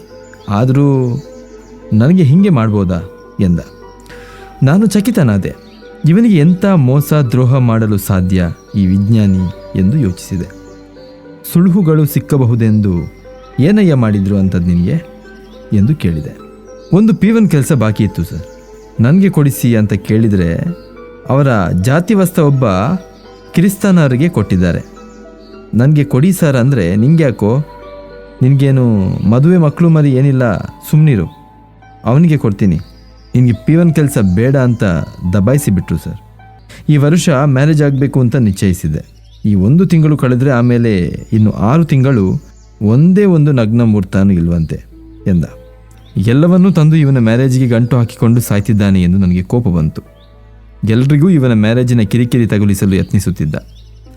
ಏನಯ್ಯ ನೀನು, ಕರ್ವಾಲೋ ಸಾಹೇಬರು ನಿನ್ನ ಗುರುಗಳು, ತಿಳುವಳಿಕೆ ಹೇಳಿದ್ದಾರೆ, ಜೇನಿನ ಕೆಲಸ ಕಲಿಸಿದ್ದಾರೆ, ನಿನ್ನ ಕಂಡ್ರೆ ಮಗನಿಗಿಂತ ವಿಶ್ವಾಸ ಅಂತ ಎಲ್ಲ ಹೇಳ್ತಿದ್ದೆ, ಈಗ ನೋಡಿದರೆ ಜಾತಿ ಬುದ್ಧಿ ಮಾಡಿದ್ರು ಅಂತೀಯ, ಹೀಗ ಗುರುಗಳ ಮೇಲೆ ಹೇಳೋದು ಎಂದೆ. ಸರ್, 1000 ರೂಪಾಯಿ ಸಂಬಳದ ಸಾಹೇಬರು ಅವರು, ಅವರಿಗೆ ನನ್ನ ಕಷ್ಟ ಗೊತ್ತಾಗೋದು ಹೇಗೆ ಸರ್? ಸಾಹೇಬರು ಮಕ್ಕಳೊಂದಿಗೆ ಅಲ್ಲ ಕೆಲಸ ಇಲ್ಲ ಅಂತಾರೆ, ನಮ್ಮ ಮನೆಯಲ್ಲಿ ನೋಡಿದರೆ ನಮ್ಮ ತಾಯಿ ವಂಶ ಬೆಳೀಲಿಲ್ಲ ಅಂತ ಹೀನಮ್ಮನ ಬೈತಾಳೆ ಎಂದು ತನ್ನ ಗೋಳನ್ನು ತೋಡಿಕೊಂಡ. ಒಟ್ಟಿನಲ್ಲಿ ಹಲವಾರು ಬಗೆಯ ಇಕ್ಕಳುಗಳಲ್ಲಿ ಸಿಕ್ಕಿ ಅವನು ನರಳುತ್ತಿರುವಂತೆ ಕಂಡಿತು. ಅವನಿಗೆ ಕೊಂಚ ಹುಮ್ಮಸ್ಸು ತುಂಬಲು, ಮಂದಣ್ಣ, ನೀನು ಯಾವೂರ ಗಂಡಸು? ಸುಮ್ಮನೆ ಹೀಗೆ ಜೋತುಕೊಂಡು ಜೋಭದ್ರ ಮೋರೆಯಲ್ಲಿ ಓಡಾಡ್ತಿದ್ರೆ ಯಾರು ಕೆಲಸನೂ ಕೊಡೋಲ್ಲ, ಹೆಣ್ಣು ಕೊಡೋಲ್ಲ, ಯಾವಳು ನಿನ್ನ ಕೈ ಹಿಡಿಯೋಕ್ಕೆ ಬರೋದೂ ಇಲ್ಲ ತಿಳ್ಕೊ ಎಂದೆ. ನಾನು ಅವನ ಬಗ್ಗೆ ಸಹಾನುಭೂತಿ ಪರವಾಗಿ ಮಾತಾಡಿದ್ದೇ ತಡ. ಅವನು ಕರಗಿ ನೀರಾದ. ಸರ್, ನಿಮ್ಮ ಹತ್ರ ಏನು ಸರ್ ಮುಚ್ಚುಮರೆ? ಇಂಥ ಪ್ರಸಂಗ ಎಷ್ಟೋ ಸಿನಿಮಾ ಮಾಡಿದವ್ರು ನೀವು. ನೀವೊಂದು ಮಾತು ರಾಮಣ್ಣನಿಗೆ ಹೇಳಿ ಒಪ್ಪಿಸಿ ಸರ್. ಅವನ ಮಗಳು ನನ್ನ ಹಿಂದೆ ಓಡಿ ಬರೋದಕ್ಕೂ ತಯಾರಿದ್ದಾಳೆ ಸರ್. ನನ್ನ ಕಂಡ್ರೆ ಅಷ್ಟೊಂದು ಜೀವ ಬಿಡ್ತಾಳೆ. ಅವಳಪ್ಪ ಅವಳನ್ನು ಹಾದಿ ತಪ್ಪಿಸ್ತಾನೆ ಸರ್ ಹೀಗೆ ಮಾಡಿ ಎಂದ. ನೋಡೋಣ, ನಾರ್ವೆ ರಾಮಯ್ಯ ಸಿಕ್ಕರೆ ಹೇಳಿ ನೋಡ್ತೀನಿ. ನೀನು ಕರ್ವಾಲೋ ಸಾಹೇಬರನ್ನು ಒಂದು ಸಾರಿ ನೋಡಿ ಹೋಗು ಎಂದೆ. ಒಟ್ಟಿನಲ್ಲಿ ಇವನ ಪರಿಹರಿಸಲಾಗದ ಕಸಿವಿಸಿ ನೋಡಿ ನನಗೆ ಬೇಸರವಾಯಿತು. ಬರ್ತೀನಪ್ಪ ಎಂದು ಜೀಪು ಸ್ಟಾರ್ಟ್ ಮಾಡಿದೆ. ಪುಟ್ಬೋರ್ಡಿನ ಮೇಲೆ ಬಲಗಾಲಿಟ್ಟುಕೊಂಡು ತನ್ನ ಅಹವಾಲು ಹೇಳಿಕೊಳ್ಳುತ್ತಿದ್ದ ಮಂದಣ್ಣ ಕಾಲು ತೆಗೆದು ಕೆಳಗಿಟ್ಟುಕೊಂಡ. ನಾರ್ವೆ ರಾಮಯ್ಯ ಸಿಕ್ಕಲಿಲ್ಲ. ಹಾಗಾಗಿ ನನಗೆ ಮಂದಣ್ಣನ ಪರವಾಗಿ ಏನೂ ಹೇಳಲು ಸಾಧ್ಯವಾಗಲಿಲ್ಲ. ಒಂದು ದಿನ ಒಬ್ಬ ಅಪರಿಚಿತ ವ್ಯಕ್ತಿ ನಾನು ಗದ್ದೆಯಲ್ಲಿ ನೀರು ಒಡೆಸುತ್ತಾ ಕೆಲಸ ಮಾಡುತ್ತಿರಬೇಕಾದ್ರೆ ನನ್ನ ಬಳಿಗೆ ನಡೆದು ಬಂದ. ಆತ ಮನೆಗೆ ಹೋಗಿ ನನ್ನನ್ನು ಕೇಳಿ ನಾನು ಗದ್ದೆಯ ಬಳಿ ಇದ್ದೇನೆಂದು ತಿಳಿದು ನನ್ನಲ್ಲಿಗೆ ಬಂದಿದ್ದ. ನನ್ನ ಹೆಸರು ಪ್ರಭಾಕರ್ ಎಂದು, ಚಿಕ್ಕಮಗಳೂರಿನಿಂದ ರೇಡಿಯೋ ಮೆಕ್ಯಾನಿಕ್ ಎಂದು, ನಾನು ಕರ್ವಾಲೋರ ಶಿಷ್ಯನೆಂದು ಹೇಳಿದ. ಕರ್ವಾಲೋ ಅವರಿಗೆ ಫೋಟೋಗ್ರಫಿ ಕೆಲಸ ಮಾಡಿಕೊಡುತ್ತಿದ್ದೇನೆಂದು, ಸರ್ಕಾರದ ಗ್ರಾಂಟು ಇನ್ನೂ ಸಿಕ್ಕದಿದ್ದರಿಂದ ತಾನೇ ಎನ್ಲಾರ್ಜರ್ ಇತ್ಯಾದಿಗಳನ್ನು ಮಾಡಿಕೊಂಡು ಸಂಶೋಧನಾ ಕೇಂದ್ರದಲ್ಲಿ ಒಂದು ರೂಮನ್ನು ಡಾರ್ಕ್ ರೂಮ್ ಮಾಡಿಕೊಂಡಿದ್ದೇನೆಂದು ಹೇಳಿದ. ಏನು ಇಲ್ಲಿವರೆಗೆ ಬರುವಂಥ ಕೆಲಸ ಇತ್ತು? ಕರ್ವಾಲೋ ಏನಾದರೂ ಹೇಳಿ ಕಳಿಸಿದ್ರು ಎಂದು ಕೇಳಿದೆ. ಏನಿಲ್ಲ ಸರ್, ತುಂಬ ದಿನದಿಂದ ನಿಮ್ಮನ್ನು ನೋಡಲಿಲ್ಲಂತೆ. ನೀವೇನು ತೋಟ ಮಾರಿ ಹೊರಟು ಹೋದರೂ ಹೇಗೆ, ನೋಡಿಕೊಂಡು ಬಾ. ಹಾಗೆ ಮಂದಣ್ಣ ಇನ್ನೂವರೆಗೂ ಪತ್ತೆ ಇಲ್ಲ, ಅವನೆಲ್ಲಿದ್ದಾನೆ, ಏನಾಗಿದೆ ಸರಿಯಾಗಿ ತಿಳಿದುಕೊಂಡು ಬಾ ಅಂತ ಹೇಳಿದರು ಎಂದ. ನನಗೆ ಮಂದಣ್ಣನ ಮೇಲೆ ಕೋಪ ಬಂತು. ಎಂಥ ಹಲ್ಕ ರಾಸ್ಕಲ್ರಿ ಅವನು, ಅವತ್ತು ದಾರಿಯಲ್ಲಿ ಸಿಕ್ಕಿದ್ದ, ಹೋಗಿ ಕರ್ವಾಲೋ ಸಾಹೇಬರನ್ನು ನೋಡು ಅಂತ ಹೇಳಿದ್ದೆ. ಆಯಿತು ನೋಡ್ತೀನಿ ಅಂದವನು ಹೋಗಿಯೇ ಇಲ್ಲ ನೋಡಿ. ನೀವು ಕರ್ವಾಲೋರಿಗೆ ಹೇಳಿ, ಅವನನ್ನು ನಾವು ಈ ಥರ ಕೇಳಿಕೊಂಡು ಓಡಾಡಿದ್ದರಿಂದಲೇ ಆ ಯೋಗ್ಯನಿಗೆ ಕೊಬ್ಬು ಹೆಚ್ಚಾಗಿ ಜಂಬ ಶುರುವಾಗಿದೆ ಅಂತ ಎಂದೆ. ನೀವು ಹೇಳೋದಕ್ಕೆ ಮೊದಲೇ ಹೇಳಿದೆ ಸರ್, ಅವನಿಗೆ ಚರ್ಬಿ ಹೆಚ್ಚಾಗಿದೆ, ನೀವು ಸುಮ್ಮನಿರಿ, ಇನ್ನೊಂದಿನ ಅವನೇ ಹುಡುಕಿಕೊಂಡು ಬರ್ತಾನೆ ಅಂತ. ಅದಕ್ಕೆ ಅವರು, ಇದೆಲ್ಲ ಚೆಲ್ಲಾಟ ಆಡಿಕೊಂಡು ಕಾಲ ಕಳೆಯೋದಕ್ಕೆ ನೀವೇನು ಸ್ಕೂಲ್ ಹುಡುಗಿಯರೇನೋ, ಸ್ವಲ್ಪ ಜವಾಬ್ದಾರಿಯುತವಾಗಿ ವರ್ತಿಸಿ ಅಂತ ಬೈದು ಬಿಟ್ರು ಸರ್ ಎಂದು ಪ್ರಭಾಕರ್ ಹೇಳಿದ. ಸರಿ ಕಣ್ರಿ, ಜವಾಬ್ದಾರಿಯುತವಾಗಿ ವರ್ತಿಸೋಣ ಅಂದರೆ ಈ ಕೊಂಗ ಹೀಗಾಡ್ತಾನಲ್ಲ. ಈಗಾಗಲೇ ಕರ್ವಾಲೋ ಸಾಹೇಬರು ಇವನ ಜೊತೆ ತಿರುಗಾಡೋದನ್ನು ನೋಡಿ ಎಲ್ಲ ತಲೆಗೆ ಒಂದೊಂದು ಥರ ಮಾತಾಡ್ತಾರೆ. ಇನ್ನು ಇವನ್ನ ಕೊಬ್ಬಿಸಿ ಅಟ್ಟಕ್ಕೇರಿಸಿ ತಲೆ ಮೇಲೆ ಹೊತ್ಕೊಂಡು ತಿರುಗಿದ್ರೆ ಎಂದೆ. ಅದ್ಯಾಕೆ ಹೇಳ್ತೀರಿ ಸರ್? ಈ ಮಂದಣ್ಣ ತಾನೇ ಡ್ರಮ್ ಹೊಡೆದು ಮಂತ್ರಿಗಳಿಗೆ ಹೆಜ್ಜೆನು ಕಚ್ಚಿದ್ದು ಅಂತ ಎಲ್ಲೋ ಬೊಗಳೆ ಹೊಡೆದಿದ್ದಾನೆ. ಪೊಲೀಸ್ನವರು ಅವನ್ನ ಕರೆಸಿ ಜೋರು ಮಾಡಿದ್ರಂತೆ. ಆಮೇಲೆ ಕರ್ವಾಲೋಗೂ ಮಂದಣ್ಣನಿಗೂ ಬಹಳ ವಿಶ್ವಾಸ ಅಂತ ತಿಳಿದು ನನ್ನ ಹತ್ರ CID ಬಂದು ಕರ್ವಾಲೋರಿಗೂ ಮಂದಣ್ಣನಿಗೂ ಯಾವ ಥರ ಸಂಬಂಧ ಅಂತ ಒಂಥರ ಕೇಳಿದ. ಆಮೇಲೆ ಅವತ್ತಿನ ದಿನಾನೇ ಕರ್ವಾಲೋ ಯಾಕೆ ಸಮಾರಂಭಕ್ಕೆ ಬಂದಿರಲಿಲ್ಲ ಅಂತ ಕೇಳಿದ. ನಾನೇನಂತ ಹೇಳಲಿ ಸರ್? ಕರ್ವಾಲೋ ವಿಜ್ಞಾನ, ಅವರ ಸ್ಪೆಸಿಮೆನ್ ಕಲೆಕ್ಷನ್ನು, ಅದು ಇದು ಹೇಳಿದೆ. ಅವನಿಗೇನೂ ಅದರ ತಲೆಬುಡ ಅರ್ಥ ಆದಂತೆ ಕಾಣಲಿಲ್ಲ. ಮಂದಣ್ಣನ ದೆಸೆಯಿಂದ ನೋಡಿ ಸರ್ ಇವೆಲ್ಲ ಕಿರಿಕಿರಿ ಶುರುವಾಗಿರೋದು ಎಂದು ನಡೆದು ಬರುತ್ತಾ ದಾರಿಯಲ್ಲಿ ನನಗೆ ಹೇಳಿದ. ಮಂದಣ್ಣ ಮೂಡಿಗೆರೆಯಲ್ಲಿ ಸಿಕ್ಕು ನನಗೆ ಕರ್ವಾಲೋರ ಬಗ್ಗೆ ಹೇಳಿದ್ದನ್ನು ಹೇಳಲು ಎಂದು ಯೋಚಿಸಿದೆ. ಪ್ರಭಾಕರ್ ಸೂಕ್ಷ್ಮ ಬುದ್ಧಿಯ ತರುಣನಂತೆ ಕಂಡ, ಶಾಂತ ಸ್ವಭಾವದವನಂತೆ ನಿಧಾನಿಯಂತೆ ಕಂಡ, ಅಗತ್ಯವಿದ್ದಷ್ಟು ಮಾತ್ರ ಮಾತಾಡ್ತಿದ್ದ. ಆದ್ದರಿಂದ ಅವನನ್ನು ಅಂತರಂಗಕ್ಕೆ ತೆಗೆದುಕೊಂಡು ಬಹಳ ವಿಷಯಗಳನ್ನು ಹೇಳಬಹುದೆನಿಸಿತು. ಅವನಿಗೆ ಮಂದಣ್ಣನಿಗೆ ಕೋಪ ಬಂದಿರುವುದಕ್ಕೆ ಕಾರಣವನ್ನು, ಅವನ ಮ್ಯಾರೇಜಿನ ಗೊಂದಲವನ್ನು ವಿವರಿಸಿದೆ. ಓಹೋ, ನಮ್ಮ ಹುಡುಗಿದೊಂದು ಫೋಟೋ ಓಡಿಸ್ಬೇಕು, ಸಿನಿಮಾ ಸ್ಟಾರ್ ಹಾಗೆ ತಕ್ಕೊಡ್ಬೇಕಂತ ಸುಮಾರು ಕ್ಯಾಲೆಂಡರ್ ಫೋಟೋಗಳನ್ನೆಲ್ಲ ತಂದುಕೊಂಡು ಇದರಾಗೆ ಯಾವ್ದು ಚೆನ್ನಾಗಿದೆ ಹೇಳು ಪ್ರಭಾಕರಣ್ಣ ಅಂತ ವಿಮರ್ಶೆ ಮಾಡ್ತಾ ಕೂರ್ತಿದ್ದ ಸರ್.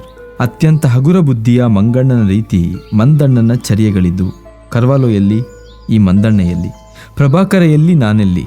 ನಮ್ಮೊಳಗೆ ನಮಗೆ ಅರಿಯದಂತೆ ಅಂತರ್ಗಾಮಿಯಾಗಿ ಇರಬಹುದಾದ ಯಾವ ಸಮಾನ ಶ್ರದ್ಧೆಯೂ ನನಗೆ ಕಾಣಲಿಲ್ಲ. ಬಹುಶಃ ಪೊಲೀಸರು ಇದೇ ಅನ್ವೇಷಣೆಯಲ್ಲಿದ್ದಾರೆಂದು ಕಾಣುತ್ತದೆ. ನಾನು ಪ್ರಭಾಕರ ಮನೆಯಲ್ಲಿ ಕುಳಿತುಕೊಂಡು ಮಂದಣ್ಣನ ಸಮಸ್ಯೆಗಳನ್ನು ಪರಿಹಾರ ಮಾಡಲು ನಮ್ಮ ಕೈಲೇನಾದರೂ ಸಾಧ್ಯವೇ ಎಂದು ಯೋಚಿಸಿದೆವು. ಪ್ಯಾರನನ್ನು ಕರೆದು ಊರೊಳಕ್ಕೆ ಹೋಗಿ ನಾರ್ವೆ ರಾಮಯ್ಯನನ್ನು ಕರೆದುಕೊಂಡು ಬಾ ಎಂದು ಕಳಿಸಿದೆವು. ರಾಮಯ್ಯ ಲಘುಬಗೆಯಿಂದ ಬಂದ.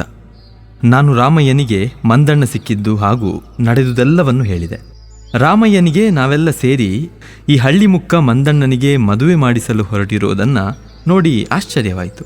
ಹಾಗೆ ಸಂಶಯವೂ ಆಗಿರಬಹುದು. ಅಲ್ಲ ಸ್ವಾಮಿ, ಹುಳ ಹುಪ್ಪಟೆ ಹಿಡಿದುಕೊಂಡು ಬೀದಿ ತಿರುಗ್ತಾ ಇದ್ದಾನೆ ಅವ. ನಿಮ್ಗೇನೋ ಭಾಳ ಬೇಕಾದವನಿರ್ಬೋದು, ಆದರೆ ನಮಗೇನು ಫಾಯ್ದೆ ಹೇಳಿ ಅದರಿಂದ? ಇವ ಹುಳು ಉಪ್ಪಟೆ ಮಂಗಮುಸಿ ಅಂತ ಕಾಡು ತಿರುಗ್ತಾ ಸಾಹೇಬ್ರಿಗೆ ಸಪ್ಲೈ ಮಾಡ್ತಿದ್ರೆ ನನ್ನ ಮಗಳು ಹೊಟ್ಟೆಗೆ ತಣ್ಣೀರು ಹುಯ್ಕೋಬೇಕಾಗುತ್ತೆ. ಇಂಥವನಿಗೆ ಹೆಣ್ಣು ಕೊಟ್ಟು ಮಗಳ ಬಾಯಿಗೆ ಮಣ್ಣು ಹಾಕಿದ ಅಂತ ನಾಳೆ ನನಗೆ ಒಂದು ನಿಷ್ಠೂರ ಬರಬಾರ್ದು ನೋಡಿ. ನಾವು ಕರ್ವಾಲೋರ ಜೊತೆ ಕೀಟ ಪ್ರಪಂಚದ ಪರಮಾದ್ಭುತಗಳನ್ನು ಅನ್ವೇಷಿಸುತ್ತಿದ್ದೇವೆಂದು ತಿಳಿದಿದ್ದರೆ ರಾಮಯ್ಯ ಹುಳು ಹುಪ್ಪಟೆ ಇಟ್ಕೊಂಡು ನನಗೆ ತಟಕ್ಕನೆ ನಮ್ಮೆಲ್ಲರ ನಡವಳಿಕೆಗಳಿಗೆ ತೀರಾ ಹಾಸ್ಯಾಸ್ಪದವಾಗಿ ಕಾಣಬಹುದಾದ ದೃಷ್ಟಿಕೋನವೂ ಬಂದಿದೆ ಎನ್ನಿಸಿತು. ನಾನು, ರಾಮಯ್ಯ, ಹುಳು ಹುಪ್ಪಟೆ ವಿಚಾರ ತಿಳಿಬೇಕಂತಲೇ ಕರ್ವಾಲೋರಿಗೆ ಸರ್ಕಾರ 1500 ರೂಪಾಯಿ ಸಂಬಳ ಕೊಡ್ತಿದೆ. ಅದನ್ನು ನೀನು ಅಷ್ಟೊಂದು ಉದಾಸೀನ ಮಾಡಿ ನೋಡಬೇಡ. ಅದಿರಲಿ, ನಿನ್ನ ಏಲಕ್ಕಿ ತೋಟಕ್ಕೆ ಹುಳು ಬಿದ್ದು ದರಿದ್ರ ಹಿಡಿದು ಪಾಪರಾಗಿ ತಾನೇ ನಾರ್ವೆ ಬಿಟ್ಟು ಇಲ್ಲಿಗೆ ಬಂದದ್ದು, ಅದನ್ನು ಮರೆತು ಬಿಟ್ಯಾ ಎಂದೆ. ಸರ್ಕಾರ 1500 ರೂಪಾಯಿ ಕೀಟಶಾಸ್ತ್ರಜ್ಞರಿಗೆ ಕೊಡುತ್ತಿದೆ ಎಂದು ಪ್ರಸ್ತಾಪಿಸಿದ್ದು ಒಳ್ಳೆಯದೇ ಆಯಿತು. ರಾಮಯ್ಯ ನಿಜವಾಗಿಯೂ ಗೊಂದಲಕ್ಕೆ ಬಿದ್ದ. ತನ್ನ ಧಾಟಿಯನ್ನು ಬದಲಾಯಿಸುವ ಧೋರಣೆಯಲ್ಲಿ, ಇರ್ಬೋದ್ರಪ್ಪ, ಯಾರಲ್ಲಂತಾರೆ. ಮುಖ್ಯ, ನಾಳೆ ದಿನ ನನ್ನ ಮಗಳಿಗೆ ಒಂದು ತೊಂದರೆ ಆಗಬಾರ್ದು ನೋಡಿ. ನೀವು ದೂರದವರು, ನಿಮಗೆ ಮಂದಣ್ಣ ನಿನ್ನೆ ಮೊನ್ನೆ ಪರಿಚಯ. ನಿಮಗೆ ಅವನ ವಿಷಯ ಸರಿಯಾಗಿ ಗೊತ್ತಿಲ್ಲ. ನಾನು ಹುಡ್ದಾಗಿಂದ ಅವನ ನೋಡ್ತಿದ್ದೀನಿ. ಅವನವ್ವ ಅವನ್ನ ಮುಂದೆ ಬರಬೇಕು ಅಂತ ಭಾಳ ಪಾಡ್ಪಟ್ಲು. ಈ ಕಳ್ಳ ನನ್ನ ಮಗ ಹುಟ್ಟಾಗಿಂದಲೂ ತಿರುಗೋದು. ಒಂದು ಸಾರಿ ಮನೆಯಲ್ಲಿ ಜಗಳಾಡಿ ಮನೆ ಬಿಟ್ಟು ಹಾವುಗೊಲ್ಲರ ಜೊತೆ ಓಡೋಗಿದ್ದ.